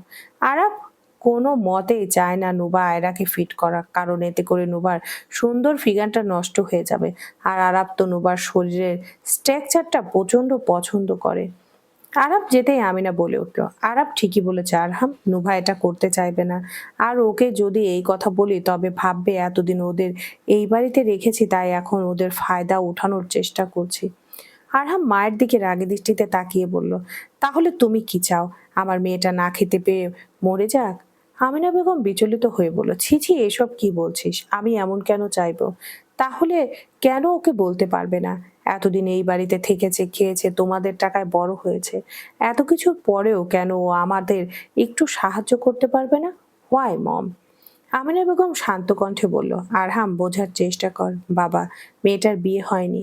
বাইরের মানুষ এরকম কিছু জানলে অবশ্যই খারাপ ভাবে নেবে, নুবাকে খারাপ চোখে দেখবে। তুই বুঝবি না আরহাম, ওর পুরা দায়িত্ব আমরা নিয়েছি। এখন ওকে কি করে স্বার্থপরের মতো এমন একটা কাজ করতে বলবো? আরহাম অনেকটা রেগে বলল, আমার মেয়ে কি ওকে খেয়ে ফেলবে নাকি? আর কোন সমাজের কথা বলছো? তারা কি আমাদের দুবেলা ভাত দেয়? আমিনা দীর্ঘ নিঃশ্বাস ফেলে বলল, আমি কিছু জানি না। আপনি বিয়ে করবেন না, শুধু শুধু একটা মেয়েকে বলবেন যে সে যাতে আপনার মেয়েকে আগলে নেয়। আজকাল কোথায় পাবেন এরকম মেয়ে? আপনি আপনি আপনার মেয়েকে নিয়ে বুঝুন কি করবেন। না হলে ওই কৃত্রিম দুধই খাওয়ানো। আপ আমার এর থেকে বেশি কিছু করার নেই। বলেই আমিনা বেগম প্লেটে হাত ধুয়ে পাশ থেকে টিস্যু নিয়ে উঠে চলে গেল। আরহাম রাগে ফুঁসতে লাগলো, পরপরই খাবার রেখে উঠে গেল। আয়রাকে আরশির কোল থেকে নিয়ে রুমে চলে গেল। মাঝখান থেকে আরশি চুপচাপ দেখলো কি হলো। হাজারা বেগম সময় পেলেন ছোট ছোট খেতা পাতেন। নিজের মেয়ের জন্য আস্তে আস্তে উনি সব গুছিয়ে রাখছেন। হাজারা কাজের ভেতর বাইরে থেকে আমিনা ডাক পড়ল, ভেতরে আসবো হাজিরা? হাজিরা মিষ্টি কণ্ঠে বললেন, আসুন আপা। আমিনা ভেতরে প্রবেশ করলো, বিছানায় বসে বলল, কি করছো? এই তো আপা বসেই ছিলাম, তাই ভাবলাম ফেলে রাখা খেতাগুলো একটু হাত দিই। আমিনা হেসে বলল, ভবিষ্যতে নাতি নাতনির জন্য নাকি? হাজেরা হেসে বলল, ওদের তো দামি কিছু দিতে পারবো না, তাই নিজ হাতে কিছু করে রাখছি, যাতে আমি না থাকলে ওদের একটু কাজে আসে। আমিনা হেসে বলল, ও খুব ভালো। তা নোবা কোথায়? হাজিরা খেতা সেলাই করতে করতে বলল, আর বললেন না আপা, মাইয়াটা রাত করে গেছে গোসল করতে, কতবার না করলাম, আমার একটা কথাও শুনে না। জ্বর ঠান্ডা লাগে তবে এই মেয়ে শান্ত হবে। রাত বিরাতে গোসল করা ঠিক না। হুম। অনেকটা সময় দুজন বসে রইল। হাজেরা বেগম এবার মিষ্টি কণ্ঠে বলল, কিছু বলতে আসছিলেন আপা? এমনিতে তো আপনি আসেন না। আমিনা বেগম দীর্ঘ নিঃশ্বাস ফেলে বলল, বলতে তো আসছি অনেক কিছু, কিন্তু কোথা থেকে যে শুরু করি। হাজেরা বেগম খেতায় শিলি তুলে বলেন, আরে বলেন, এত দ্বিধা কিসে? নাকি পর ভাবেন দেখে? আরে কি যে বলো, পর কেন ভাববো? তোমাদের ভেতরের আমাদের সম্পর্ক রক্তের সম্পর্কর চেয়েও বেশি। হাজারা একটু হাসলো। আমিনা বেগম অনেকটা সময় নিয়ে বলল, সকালে আয়রার অবস্থা তো দেখলেই, বাচ্চাটা নেতিয়ে পড়েছে। নুবা বলল বদহজম হয়েছে, যেই গরম পড়ে তার উপর বাইরের দুধ, বাচ্চাটাও হয়তো বা হজম করতে পারে নাই। হ এমনিই হয়েছে, ডক্টর অনেক কথাই বলল, শুনলাম, আর কি করব। অতঃপর আমেনা বেগম আস্তে আস্তে হাজেরার কাছে সব খুলে বলল। হাজেরা বেগম দীর্ঘ নিঃশ্বাস ফেলে বলল, আরহাম বাবারে একটা বিয়ে করাইয়া দেন আপা, তাইলেই তো হয়। আমিনা নিরাশ হয়ে বলল, এটাই তো সমস্যা হাজেরা, আরহাম বিয়ে করবে না। ওকে জোর করতে পারবো না, ছেলেটা আমার অনেক নাজুক, ও মানসিকভাবে একটু দুর্বল, তাই চাইলে ওকে সব জিনিস নিয়ে বেশি জোরাজুরি করতে পারবো না।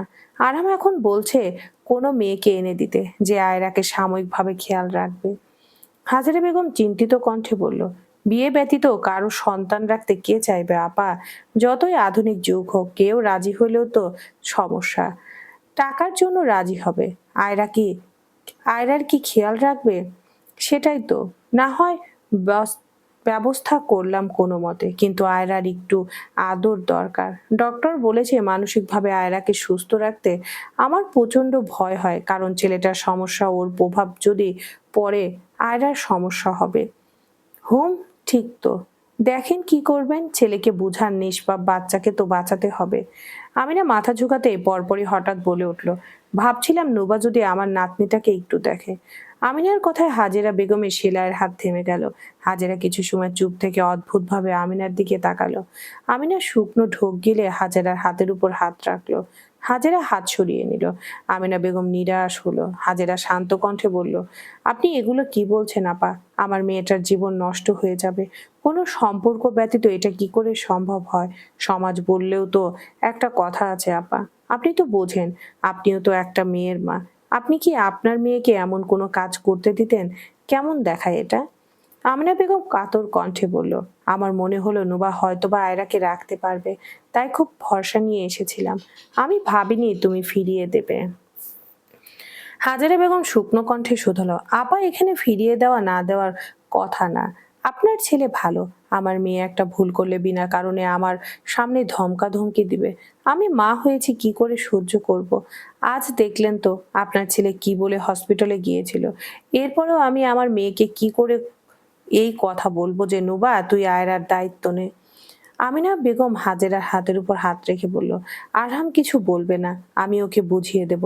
আর আমি তো জানি নুবা এমন কিছু করেনি, সবই কাকতালীয় ভাবে হয়েছে। নুবার কোনো দোষ ছিল না।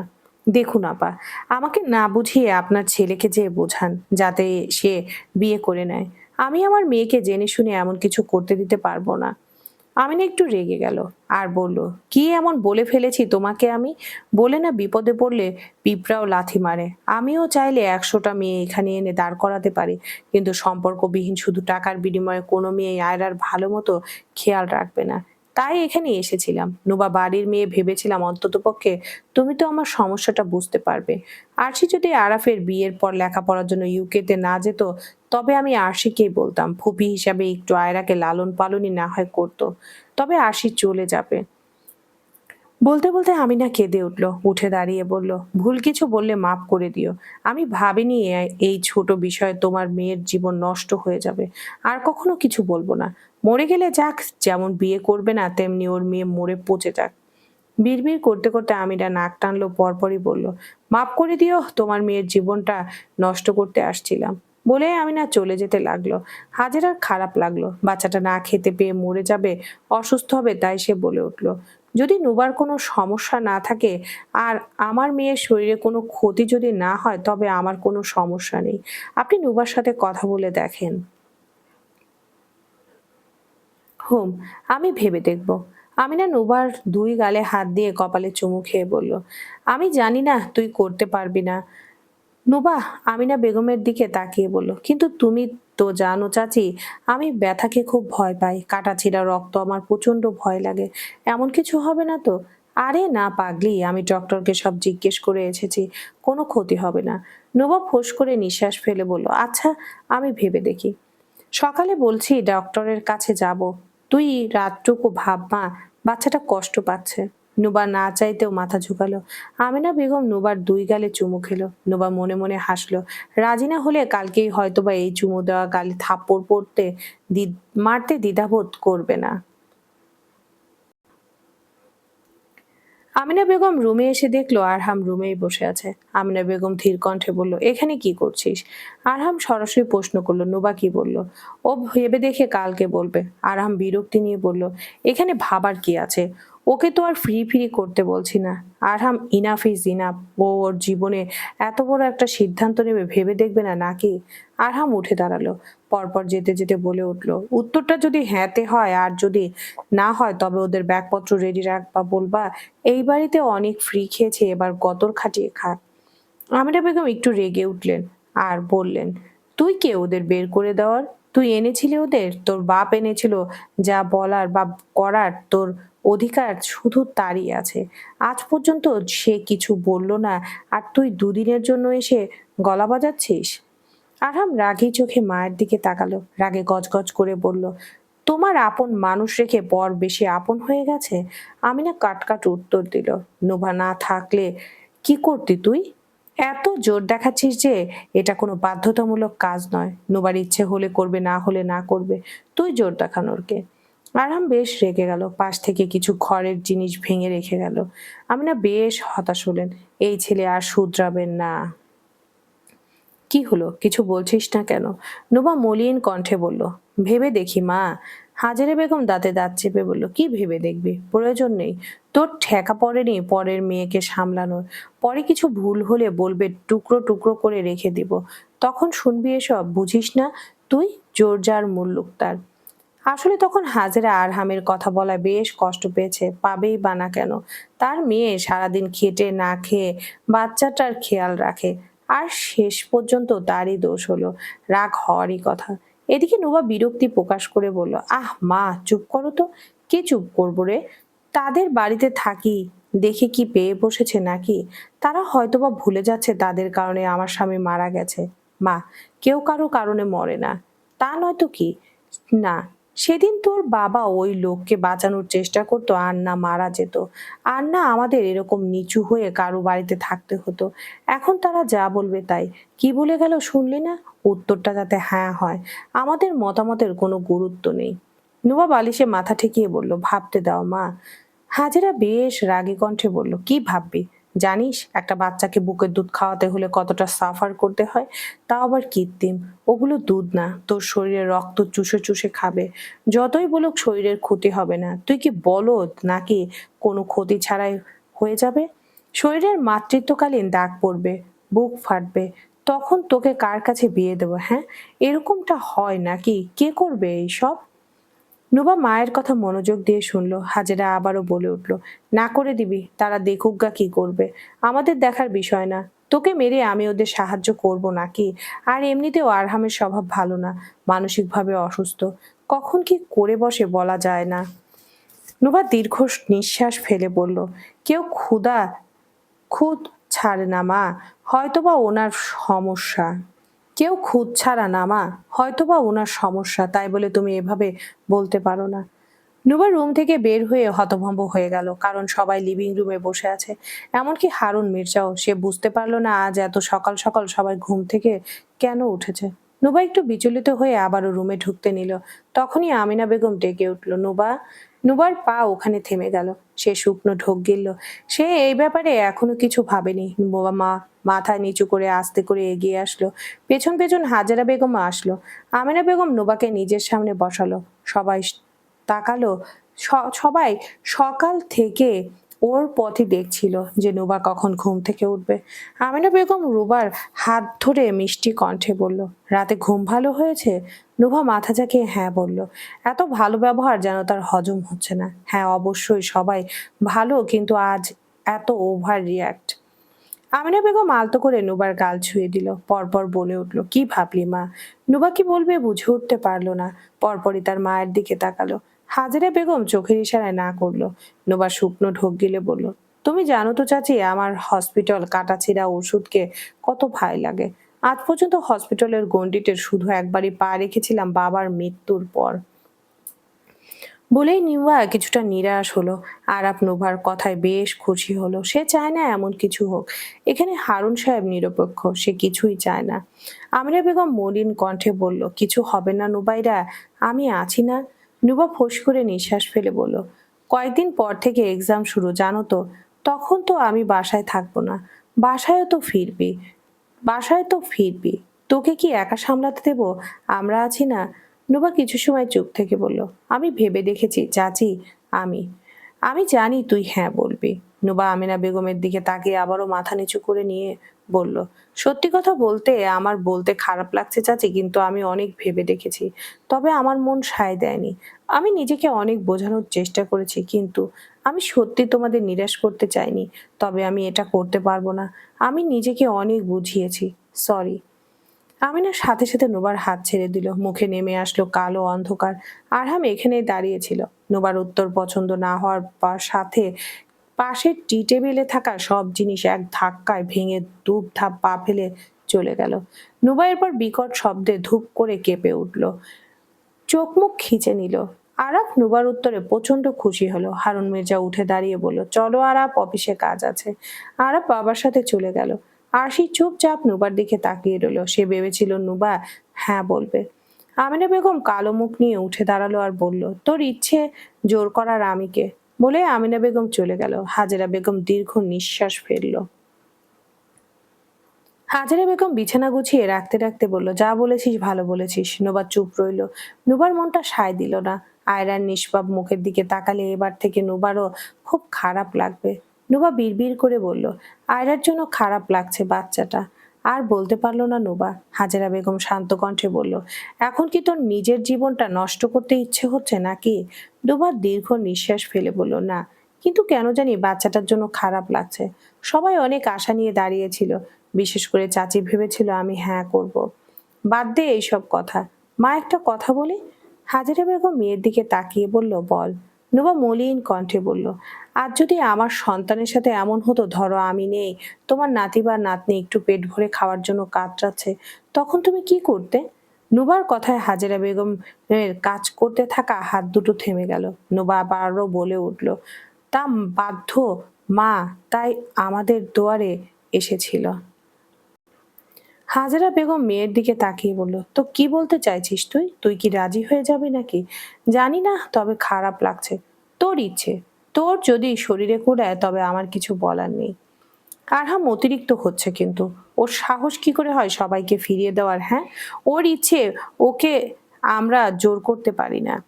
আরহাম রাগে রুমে ভাঙচুর করতে শুরু করলো। এদিকে ভয়ে ঘুমন্ত আয়রা কান্না করে উঠলো। আমিনা আয়রাকে কোলে তুলে বলল, অনেক হয়েছে, কোনো না কোনো ব্যবস্থা হয়ে যাবে, শান্ত হ। আর একটা ঘরের জিনিস ভাঙচুর করলে তোর কপালে শনি আছে। আমাকে চিৎকার করাস না আরহাম, পরে তোরই খারাপ লাগবে। আরহাম রাগে হিস হিস করে বলল, ওই মেয়েকে বাড়ি থেকে বের করো, আমার চোখের সামনে যাতে না আসে, না হলে ওকে ঘাড় ধাক্কা দিয়ে বাড়ি থেকে বের করে দেব। নুবাত চুপটি মেরে রুমের বাইরে দাঁড়িয়ে রইল। সে তো অনেক ভেবেচিন্তে বলতে এসেছিল যে রাজি, তবে রুমের ভেতর থেকে এরকম কোলাহল শুনে নুবার মনটাই ভেঙে গেল। তার মন বলছিল এই না শব্দ উচ্চারণ করার কারণে তাদের বাড়ি থেকে বের করে দিতে পারে। তা যে এত তাড়াতাড়ি সত্যি হবে তা তার ভাবনার বাইরে ছিল। নুবা অনুভব করলো এখন প্রতি কদমে কদমে তার আর তার মায়ের দিল পরিমাণ ভুলও মেপে ধরা হবে। নুবা আস্তে করে ওখান থেকে সরে গেল। নিজেকে খুব অসহায় মনে হলো। যদি আজ বাবা বেঁচে থাকতো এরকম কিছু হতো না, কখনোই না। আসলে সবাই স্বার্থপর, স্বার্থ হাসিল না হলে সবাই ক্ষিপ্ত হায়না হয়ে ওঠে। আজ শুধু আরাপের উপর থেকে না, এই সব পরিবারের সবার উপর থেকে নুবার ভরসা উঠে গেল। সে বুঝতে পারলো কেউ কারো স্বার্থ ছাড়া কাজ করে না। আর যদি তার বাবা হারুন মির্জাকে না বাঁচাতো তাহলে হয়তোবা কখনোই তাদের এই বাড়িতে ঠাঁই দেওয়া হতো না। আর নুবা কত বোকা, ভেবেছিল সবাই তার ভালো চায়। দুপুর ঠিক 12টা। নুবা রান্নাঘরে কাজ করছে। আরশি আর আমিনা বেগম মিলে আয়রাকে খাওয়ানোর চেষ্টা করছে। কিছুতেই আয়রা এত পাজি মুখে ফিটার তুলতেই চাইছে না। নুবা সবটা রান্নাঘর থেকে শুনছে, তবে তার কিছুই করার নেই। সে চুপচাপ শুনে যাচ্ছে। মেয়ের কান্নায় আরহাম ছুটে আসলো, মেয়েকে কোলে নিয়ে বুকে জড়ালো, আদুরে কণ্ঠে বলল, তুমি যতই কান্না করো না কেন মা, তোমার কান্না কারো চোখে পড়বে না। তোমাকে এভাবেই বাঁচতে হবে।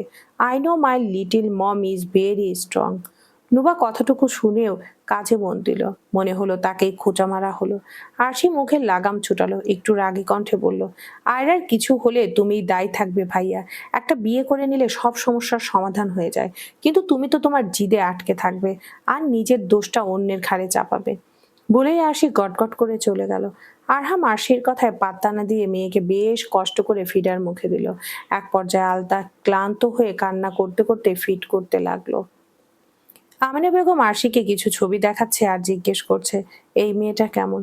সুন্দর আছে, ভাইয়ার পছন্দ হবে, হোম দেখি ওকে বলে। এর ভেতরে নুবা হাতের কাজ শেষ করে বাইরে চলে এসেছে। চাচি, মা জিজ্ঞেস করলো আজ ডাল রান্না করবে কিনা। আমিনা বেগম কাট কাট কণ্ঠে বলল, আপনারা কি জানেন না এ বাড়িতে ডাল ছাড়া কেউ খেতে পারে না? নুবার কেমন অদ্ভুত লাগলো। এর আগে আমিনা বেগম কোনো সময় নুবার সাথে এভাবে কথা বলেনি। নুবা চলে যেতে লাগলে আমিনা বলে উঠল, ইদানিং রান্নায় মশলা বেশি পড়ছে, তোর মাকে বলবে অল ঠিক মতো রান্না করতে। নুবা ওখানেই থমকে গেল, বুকটা দপদপ করছে তার। আমিনা বেগম তার সাথে তুমি তুমি করে কথা বলছে কেন, আগে কখনো বলেনি। নুবা অনুভব করলো এই যে আস্তে আস্তে শুরু হচ্ছে। আমিনা বেগম বিড়বিড় করে বলল, আজকাল কুকুর পেলেও লাভ আছে, অন্তত পক্ষে মালিকের সাথে বিশ্বাসঘাতকতা করে না, সদয় সব সময় সাথে থাকে। তাই ভাবছি তোর বাপকে বলে একটা কুকুর পালা শুরু করব। নুবার পা ওখানেই থমকে গেল, চোখ দিয়ে টুপ করে পানি গড়িয়ে পড়লো। প্রথমবারের মতো আমিনা বেগমের কথায় নুবা বেশ কষ্ট পেল। পরপরই মনে হলো এই বাড়িতে এখন থেকে টিকে থাকা খুব মুশকিল হবে। নুবা নিজের আর নিজের মায়ের জীবনটাকে কঠিন করতে চাইলো না। তাই আমিনা বেগমের সামনে আবার ফিরে এসে বলল, চাচি, আমি সকালে মায়ের সাথে কথা বলেছি, মনে হলো সাময়িকভাবে আয়রাকে সামাল দিলে আমার তেমন ক্ষতি হবে না। আর তোমরা আমাদের জন্য এত কিছু করেছো, আমি তো এটুকু করতেই পারি, তাই ভাবলাম। আমিনা বেগম নুবাকে থামিয়ে দিয়ে বলল, এখন আর প্রয়োজন নেই, কারো মনের বিরুদ্ধে কিছুই করতে হবে না। আর আরহামের জন্য মেয়ে দেখেছি, 2 দিনের ভেতরে ছেলেকে বিয়ে করিয়ে সব সমস্যার সমাধান করাবো। নুবা কথাটুকু শুনে ছোট্ট করে বলল, তোর বাবা এই মেয়েগুলোর ছবি পাঠিয়েছে, দেখ কেমন। তোর কাউকে ভালো লাগলে আজকালের ভেতরে বিয়ে সেরে ফেলবো। আরহাম বিরক্তি নিয়ে বলল, আর কতবার বলবো বিয়ে করব না। আমিনা বেগম বেশ রেগে বলল, করবি না মানে কি? তাহলে কি মেয়েটাকে মারবি? দুনিয়ায় এরকম মেয়ের অভাব পড়েছে নাকি? দরকার পড়লে পতিতা ধরে আনো, ওরাও তো আর না করবে না। টাকা দিলে, টাকা দিলে সব করবে। আরহামের কথা আমিনা বেগম হতভম্ব হয়ে বলল, আরহাম, বুদ্ধির লোক পেয়েছে তোর, ওদের কোনো মায়া অনুভূতি হয় না আরহাম, ওরা রাখবে তোর মেয়েকে, ভাবতে ঘৃণা হয় না? না, হয় না। মেয়েটাকে তো বাঁচাতে হবে, কিন্তু একটা কথা শুনে রাখো, আমি বিয়ে করব না। আমি না হতাশ হলো। ছেলেটার মুখে কিছু আটকায় না, যা আসে তাই বলে দেয়। আমি না বেশ সময় নিয়ে বলল, নোবা বলেছিল ও রাজি, তবে রাগের বশে আমি না করে দিয়েছি। নোবা বিছানায় শরীর এলিয়ে দিল। হাজেরা বেগম পাশে বসে আছে, এমন সময় নোবা বলে উঠল, মা, হুম, ভাবছি পার্ট টাইম একটা কাজ জব খুঁজবো, নিজের একটা দোতলা ঘর ভাড়া নিয়ে থাকবো। তখন কেউ বলতে পারবে না আমরা তাদের টাকার উপর বেঁচে আছি। তুমি কি বলো? খারাপ বলিসনি, কথা শুনতে ভালো লাগে না। এমন তো না যে বসে খায়, বাড়ির প্রত্যেকটা কাজ করায়, তাও তাদের কাছে বসে যাই। এর চেয়ে ভালো বাইরেই কাজ করে খাবো। তুমি যদি বলো তাহলে আমি রেস্টুরেন্ট অথবা অন্য জায়গায় টিউশনি করিয়ে একটা ঘর ভাড়া নিব। হাজেরা বেগম দীর্ঘ নিঃশ্বাস ফেলে বলল, তুই যদি ভরসা দিস তবে আমিও 2-3 বাড়িতে কাজ করে নেব। পড়ালেখা তো পারি না যে তোর মতো কাজ জোগাবো। নুবা সিলিং এর দিকে তাকিয়ে বলল, আর পড়ালেখা করতে হবে না, এমনিতেই আমি পড়ালেখায় এত ভালো না যে এগুলো দিয়ে চাকরি করব। হাজেরা বেগম দীর্ঘ নিঃশ্বাস ফেলে বলল, এর থেকে ভালো হবে তোর বিয়ে দিয়ে, তারপর তোর জামাইয়ের টাকায় খাবো। নুবা তার মায়ের দিকে তাকিয়ে বলল, ওরা তো আরো খোটা দেবে। মজা করলাম, একবার সুযোগ পেলে কখনো কারো টাকায় খাবো না। টাকা কি খায়? মেয়ের প্রশ্নে হাজেরা বেগম হেসে উঠল। নুবাও হেসে উঠল। দুজন খিলখিল করে হেসে উঠল। অনেক দিন পর এরকম হাসছে তারা। আশি দীর্ঘ নিঃশ্বাস ফেলে বলল, তো কি করবা এখন? তোমার বড় ছেলে তো 1 নম্বরের ঢিঠ, এখন নুবাকে বলবা নাকি? আমিনা বেগম চিন্তিত কণ্ঠে বলল, ধুর, মেয়েটাকে রাগের বশে বেশ কত কথা শোনালাম, নিশ্চয়ই রাগ করেছে। তখন আমার মাথাও ঠিক ছিল না। তোমার ওভাবে বলা ঠিক হয়নি জানি, কিন্তু কি যে বলে ফেললাম। মেয়েটা নিশ্চয়ই কষ্ট পেয়েছে, হয়তোবা আমাদের স্বার্থপর ভাবছে। তো ভাববেই তো, যা বলেছো। তখন দুপুর, সবাই খেতে বসেছে। আরশি আয়রাকে ফিট করানোর চেষ্টা করছে, নুবা আমিনা বেগমকে খাবার সার্ভ করছে। অন্যদিকে একটু আগে লাঞ্চ রেডি করে অফিসে পাঠিয়ে দেওয়া হয়েছে। হারুন মির্জা আর আরাফ মাঝে মাঝে দুপুরে বাড়ি ফেরে। নুবা আমিনার পাতে মাছের টুকরো দিতে দিতে নরম কণ্ঠে বলল, আরহাম ভাই রাজি হয়েছে? আমিনা মুখের ভাত চিবোতে চিবোতে বলল, না, ওই ঢিঠ অমানুষটার সাথে কে কথা বলবে? শুনে আমার কথা কোন অলক্ষণে ভেবে যে ওকে বাড়িতে ফিরতে বলেছিলাম। নুবাল আমিনা বেগমের কথায় মনোযোগ দিয়ে শুনলো, পরপরই বলে উঠল, চাচি, আমি জানি না সকালে আমার কথায় তুমি কষ্ট পেয়েছো কিনা, কিন্তু তখন আমি ওটা ভেবে দেখিনি। তবে এখন যদি প্রশ্ন করো, তবে আমার মুখ দিয়ে না উচ্চারণ হবে না। আমার মতো মেয়ের দিয়ে যদি তোমাদের ক্ষুণ্ণ পরিমাণে সাহায্য হয়, তাতে আমি মোটেও অসন্তুষ্ট হব না। আমিনা দীর্ঘ নিঃশ্বাস ফেলে নোবার দিকে তাকিয়ে বলল, সকালে অনেকটা রাগ হয়েছিল, তোকে ভুলভাল বলে ফেলেছি, ক্ষমা চোখে দেখিস। নোবা আশ্চর্য হয়ে বলল, এ কি বলছো? তুমি আমার মায়ের মতো, মা তো ভুল করলে দুটো কথা বলবেই, এগুলো মনে রাখলে হয়? আমিনা খাওয়া শেষ করে উঠে বলল, দুপুরের খাবার খেয়েছিস? হ্যাঁ। তোর মা খেয়েছে? হ্যাঁ। এখন শুধু আরহাম ভাই বাকি, ওর কথা বাদ দে, ইচ্ছে হলে খাবে, না হলে নাই। আমিনা বেগম আরশির কোলে আয়রার দিকে এগিয়ে গেল। পেছন থেকে নোবা বলে উঠল, উত্তর দিলে না যে চাচি, রাগ করে আছো? আমিনা বেগম আয়রাকে কোলে নিয়ে বলল, রাগ করে লাভ আছে, ছেলেটা ভালো না, না হলে তোকে জোর করতাম না। বলে আমিনা এগিয়ে আসলো, আয়রাকে আস্তে করে নোবার কোলে তুলে দিল। নোবা অবাক চোখে তাকালো আমিনার দিকে। আমিনা নরম কণ্ঠে বলল, পারবি তো সামাল দিতে? নোবা আমিনার বেগমের কথায় মুচকি হাসলো, বিড়বিড় করে বলল, তুমি আছো না, পারবো। তুমি শুধু তোমার পাগল ছেলেটাকে সামাল দিও, যাতে আমার উপর হামলা না পড়ে। আমিনা বেগম হেসে নোবার মাথায় হাত বুলিয়ে বলল, রাগের মাথায় স্বার্থপরের মতো অনেক কথা বলেছি, মনে কিছু রাখিস না। নুবা বোরকা পরে হাজেরা বেগমের সাথে আলতো করে জোর নুবা বোরকা পরে তৈরি হয়ে হাজেরা বেগমকে আলতো করে জড়িয়ে ধরলো। হাজেরা বেগম মেয়ের কপালে চুমু খেয়ে কম্পিত কণ্ঠে বলল, যা করছিস ভেবেচিন্তে তো? নুবা মায়ের দিকে তাকিয়ে সরল কণ্ঠে বলল, আপাতত বাচ্চাটাকে নিয়ে ভাবছি, আশা করছি সব ভালো হবে। আরহাম গাড়ি ড্রাইভ করছে, পাশে আরশি, পিছনে নুবা, আয়রা আর আমিনা বেগম। আরাব আর হারুন, শাহরিয়ার মির্জা জানে না যে নুবাকে হাসপাতালে নিয়ে যাওয়া হচ্ছে। অবশ্য হাজেরাও যেতে চেয়েছিল, কিন্তু নুবা না করে দিয়েছে, কারণ তার মা সাথে থাকলে যে সে আরো নার্ভাস হয়ে যাবে। এমনিতেই হাজেরা একটু বেশি আবেগী। নুবা অনেক নার্ভাস ফিল করছে, ভয়ে একটু কাঁপছেও। আমিনা বেগম নুবার অস্থিরতা দেখা তার বাম হাতের তালু চেপে ধরলো, চোখের ইশারায় নুবাকে শান্ত করলো। পরপরই তাকে আরো স্বাভাবিক করার জন্য দুষ্টু আয়রাকে তার কোলে ধরিয়ে দিল। আয়রা ড্যাব ড্যাব করে তাকালো নুবার দিকে। নুবা মনে মনে হাসলো। আরহাম ডক্টরের সাথে কথা বলছে। ডক্টর আরহামকে পাই টু পাই সব বুঝিয়ে দিল। নুবাকে বিশেষ এক কেবিনে নিয়ে যাওয়া হলো, সাথে আমিনা বেগম আর আরহাম আছে। এদিকে বাইরের বেঞ্চে আরশি আরশাকে নিয়ে বসে আছে। ডক্টর দুইজন, একজন নার্স, আমিনা বেগম আর আরহাম। ডক্টর নুবাকে সামনে রাখা বেডে বসতে বলল। নুবা ভয়ে ভয়ে এক পলক আমিনা বেগমের দিকে তাকালো। আমিনা বেগম আবারও চোখের ইশারায় নুবাকে সান্ত্বনা দিল। ডক্টর নার্সকে কিছু একটা আনতে বলল, সে চলে গেল। পরপরই ডক্টর নাইম সাহেব বলে উঠলেন, আপনাদের ভেতরের যে কোনো একজন থাকলে আমার সুবিধা হবে। আরহাম এক পলক নুবার দিকে তাকিয়ে বলল, আমি থাকছি। নুবার সাথে সাথে দুটো দুটো ফাল দিয়ে উঠল। চোখ বড় বড় করে আমিনা বেগমের দিকে তাকিয়ে বলল, নানা চাচি তুমি থাকো। ডক্টর নাইম হাতে গ্লাভস পরতে পরতে বলল, একজন থাকলেই চলে। আমিনা বেগম ছেলের দিকে তাকিয়ে জোরপূর্বক হেসে বলল, আমি থাকি তুই যা। আরহাম ঢিডদের মতো কাট কাট কণ্ঠে বলে উঠল, তুমি যাও আমি থাকবো।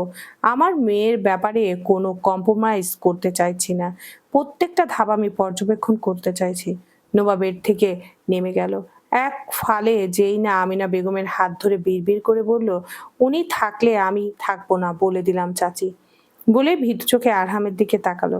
আরহাম কটমট দৃষ্টিতে নোবার দিকে তাকালো। নোবার চুপটি করে আমিনা বেগমের পেছনে দাঁড়িয়ে রইল। আরহাম গম্ভীর স্বরে বলল, কোনো রকম আলাদা নয়েজ চাইছি না আমি, চুপচাপ এসে এখানে বসো। নুবা আমিনা বেগমের হাত আলতো করে চেপে ধরলো, বলল, চাচি। ডক্টর তাদের কাণ্ড কারখানা দেখে বলল, আচ্ছা ঠিক আছে মিস্টার আরহাম মির্জা, আপনি যেসব সামনে থেকে সব দেখতে চান তবে এখানে এসে বসুন। আর মিস নুবা যেহেতু ভয় পাচ্ছে, তবে তার চাচিই না হয় তার সাথেই থাকুক। কেবিনে পিনপতন নীরবতা। নুবার বোরকা খুলে ফেলা হয়েছে, সে মাথায় ওড়না দিয়ে চুপচাপ বসে আছে, বুকটা ধুকপুক করছে। এদিকে আরহাম চোখের পলক না ফেলে অদ্ভুত ভাবে তার দিকে তাকিয়ে আছে। এতে নুবা আরো অস্থির বোধ করছে।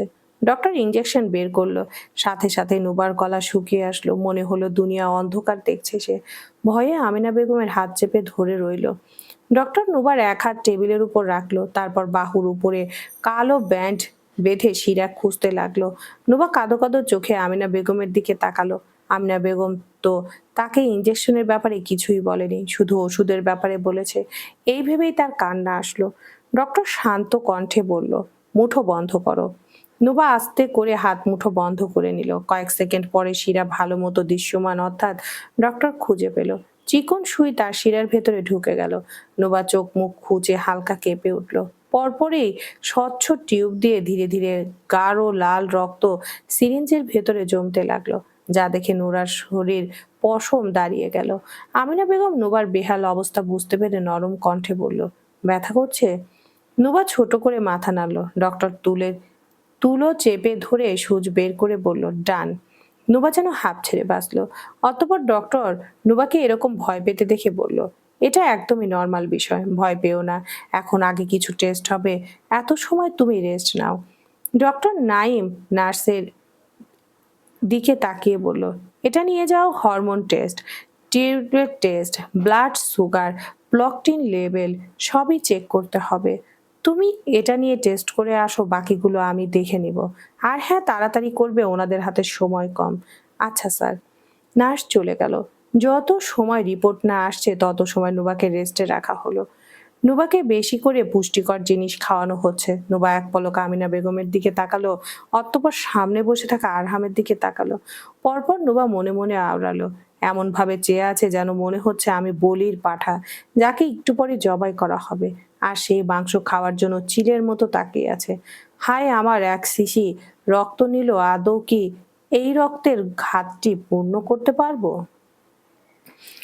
ঘণ্টাখানিকের মধ্যে রিপোর্টগুলো চলে আসলো। ডক্টর মনোযোগ দিয়ে রিপোর্ট চেক করলো।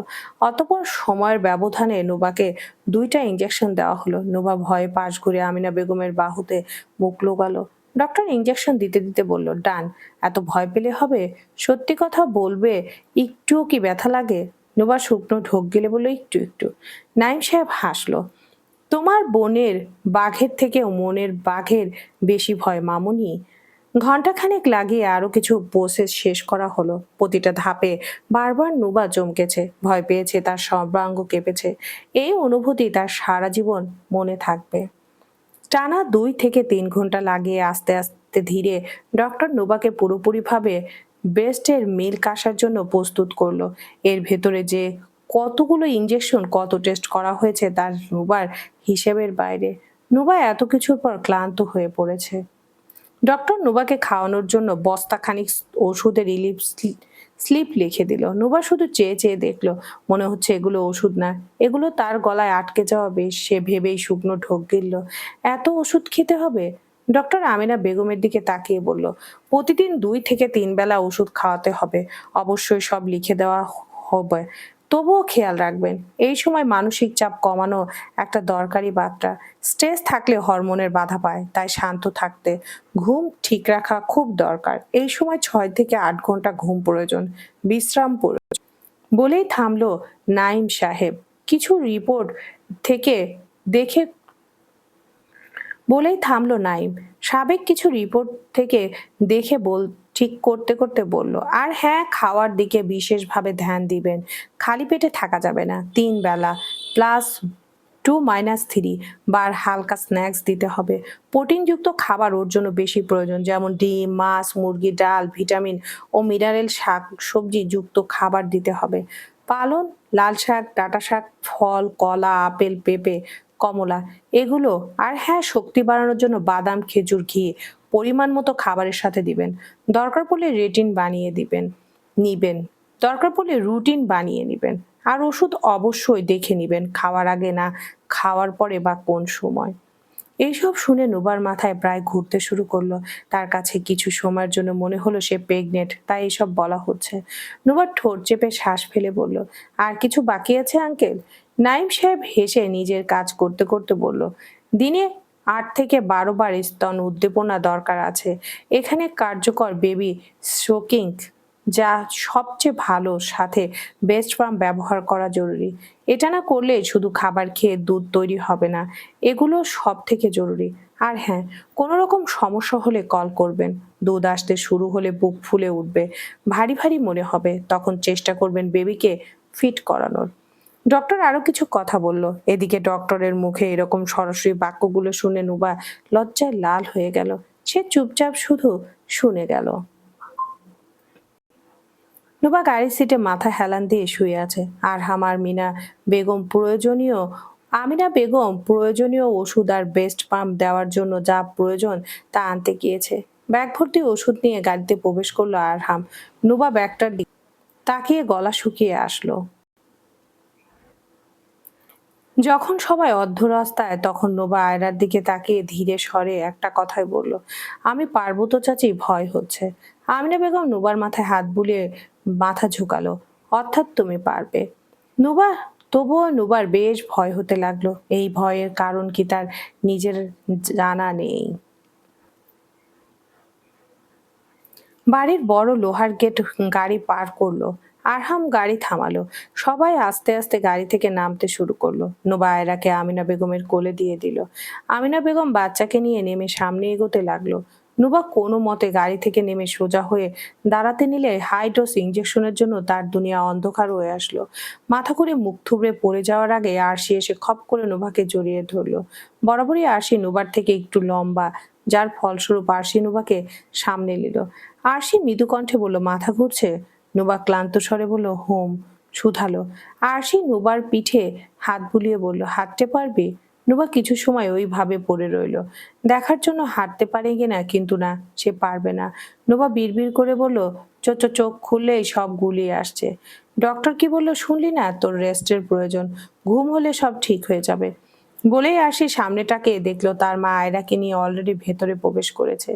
একতলা তার তারা দ্বারা অব একলা তার দ্বারা নুবার মতো স্বাস্থ্যবান মেয়েকে নিয়ে যাওয়া সম্ভব না। পরপরই আরশি খেয়াল করলো আরহাম গাড়ি পার্ক করে বাড়ির ভেতরে যাচ্ছে। আরশি রাগ হলো, সে কি কানা নাকি কিছুই কি দেখছে না। আরশি বিরক্ত হয়ে আরহামকে ডাক দিল, ভাইয়া। আরহাম ফিরে তাকালো। আরশি নরম কণ্ঠে শুধালো, আম্মু না হয় হাজেরা আন্টিকে একটু ডেকে দাও তো, নুবা হাঁটতে পারছে না। আরহাম ভেতরে তার মাকে ডাকতে যেয়ে আবার ফিরে আসলো। আমিনা বেগম আয়রাকে নিয়ে উপরে চলে গেছে। হাজেরার সাথে আরহামের এখনো কথা হয়নি, আর সে বলতেও চায় না। তাই আরহাম এগিয়ে আসলো। দেখিস, ছাড়। আরশি নুবাকে ছেড়ে দিল। আরহাম নুবাকে পাজা কোলে তুলে নিল। নুবা ক্লান্ত, পান ছাড়া দেহের মতো ঝুলে রইল। আরহামের গলা যে জড়িয়ে ধরবে সেই জ্ঞানটুকু হারিয়ে ফেলেছে সে। সাথে তার হুঁশও নেই সে কার কোলে। আরহাম এগিয়ে যেতে যেতে অনুভব করলো নুবা ফুপাচ্ছে।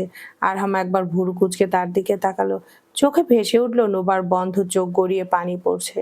চোখের পাপড়িগুলো ভিজে লুতুপুতু হয়ে আছে, ঠোঁটগুলো কাঁপছে। নুবার হুঁশ না থাকলেও তার মনের ভয় তাকে জেগে ধরেছে। নুবার একটাই ভয় হচ্ছে, এত ওষুধ ইঞ্জেকশন ভাবতেই তার শরীরে কাঁটা দিচ্ছে। যদি এই সবের উল্টো পাল্টা অ্যাকশন হয়, যদি সে মারা যায় বা প্যারালাইসিস হয়ে যায়, তবে কি হবে?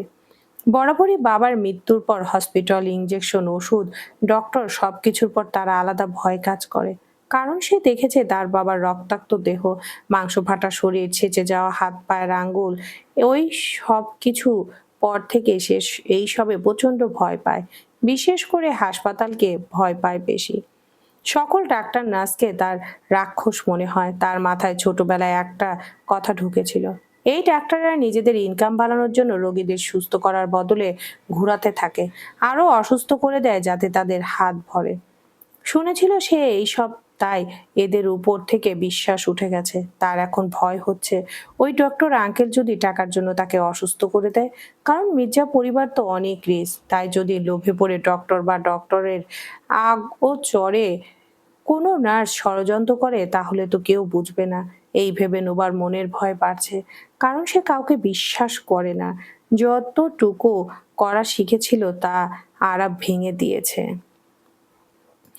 আরহাম নুবাকে এনে রুমে শুইয়ে দিল। হাজেরা টুকটাক কাজ করছিল। এভাবে নুবাকে কোলে আনায় সে ভরকে গেল। দৌড়ে এসে বিচলি কণ্ঠে বলল, কি কি হয়েছে ওর? আরহাম নুবাকে বিছানায় ঠিক করে শোয়াতে শোয়াতে বলল, নাথিং। আরহাম নুবাকে শুইয়ে দিয়ে বের হয়ে গেল।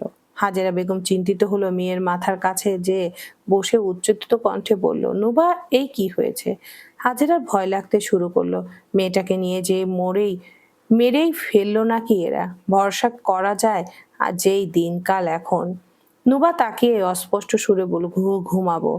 গাড়ি থেকে নুবার মাথা ঘুরছিল, তবে হঠাৎ উঠে দাঁড়াতে যেন তার সব অন্ধকার হয়ে আসছিল। এর ভিতরে আরশি রুমে আসলো, মৃদু কণ্ঠে বলল, কিছু হয়নি আন্টি, হাইড্রোজের ওষুধ দিয়েছে তাই ঘুম পাবে। ডক্টর বলে দিয়েছে 2-3 দিন একটু ঘুমাবে, ওকে ঘুমাতে দিন। হাজেরা বেগম কেমন কম্পিত কণ্ঠে বলল, কিছু হবে না তো মা?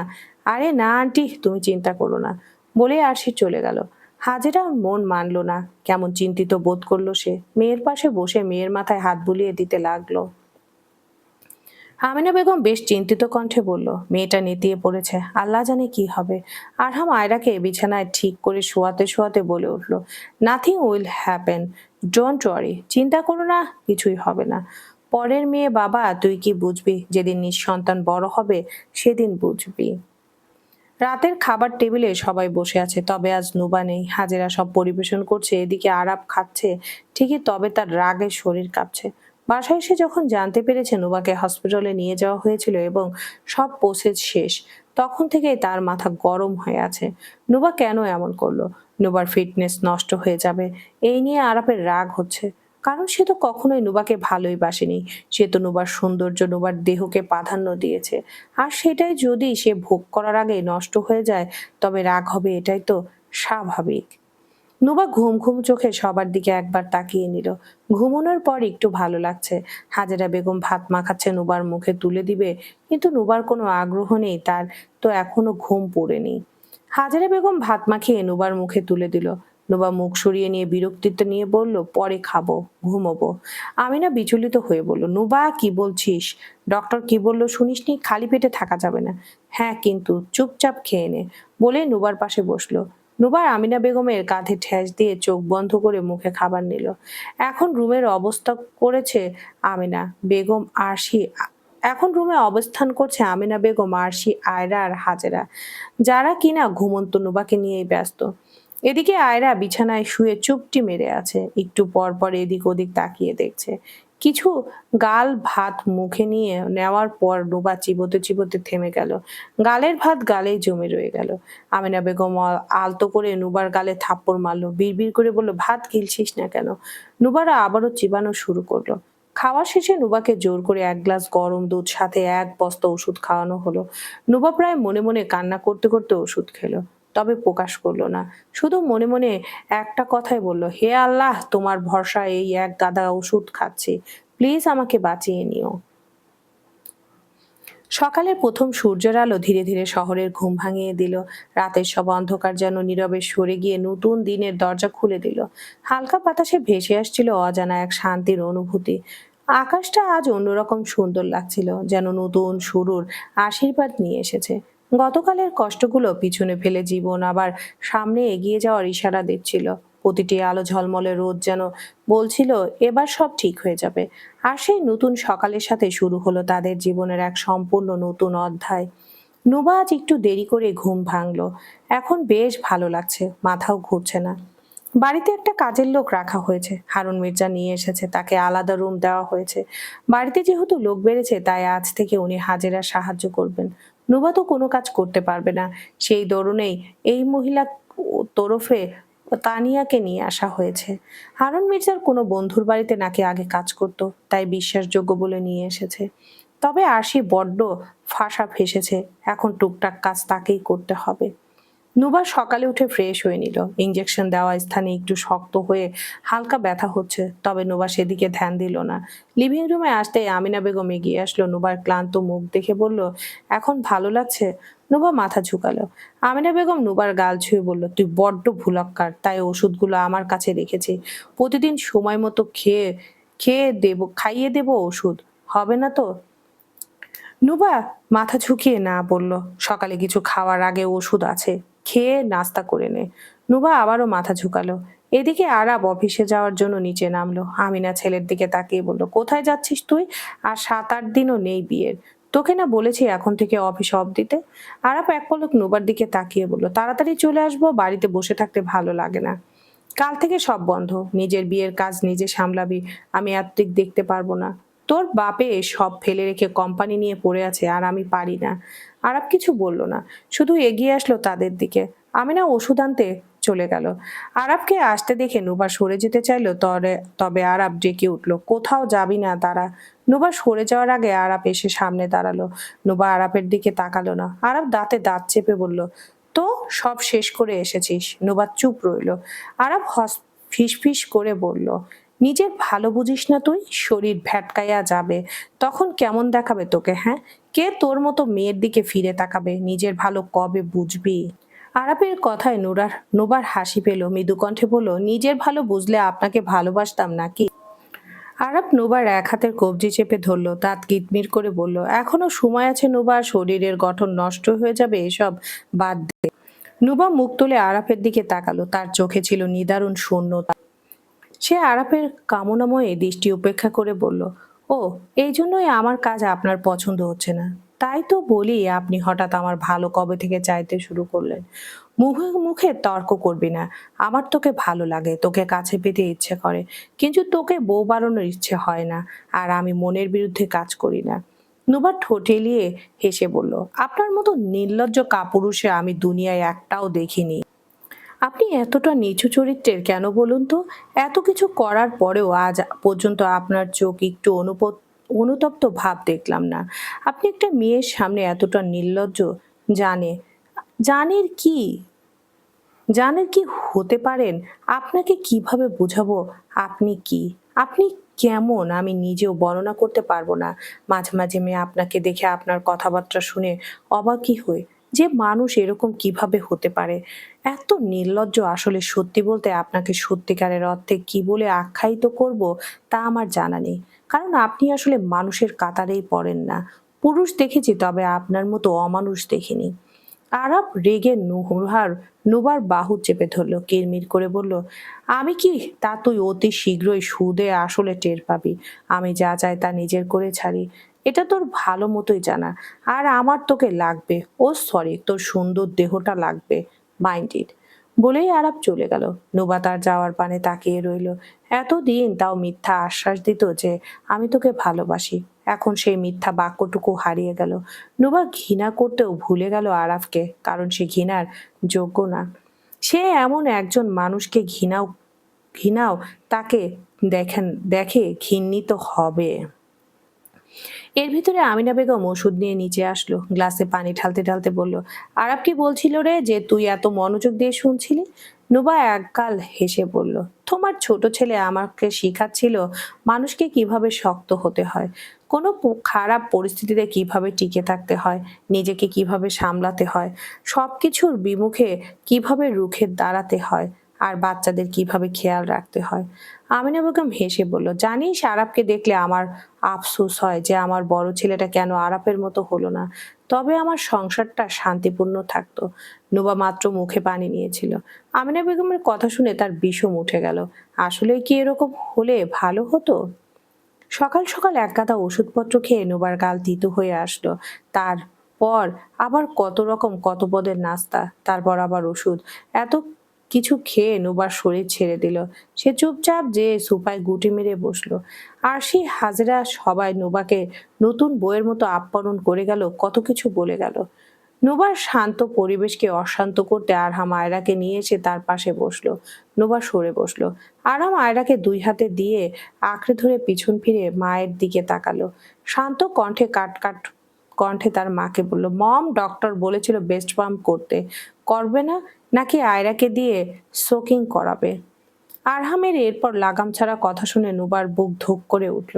সামনে তাকিয়ে দেখলো আরশি, কাজের মহিলা, এমনকি তার মা, সবাই তার দিকে তাকিয়ে আছে। নুবার শুকনো ঢোক গেল। আমিনা বেগম কি বলবে বুঝতে পারলো না, তাও জোরপূর্বক হেসে দাঁতে দাঁত চেপে বলল, এই বিষয়ে আমি দেখে নিব, তোর এত মাথা ঘামাতে হবে না। আরহাম বিরক্তি নিয়ে বলল, if she does not pump her breast, milk won't come. Mom, you did not listen when the doctor said বুকে পাম্প না দিলে দুধ তাড়াতাড়ি আসবে না। ডক্টর যখন বলল তখন তুমি কি এই কথা শোনোনি? নুবার কান গরম হয়ে আসলো। সে উঠে দাঁড়ালো। রুমে যে নিজেও যেতে নিয়েও দুটো উষ্টা খেলো। আমিনা বেগম ছেলেকে ধমকে বলল, বললাম না এই বিষয়ে আমি দেখে নেব, তোমার এত চিন্তা করতে হবে না, তোমার মেয়ে দুধ পেলেই তো হলো।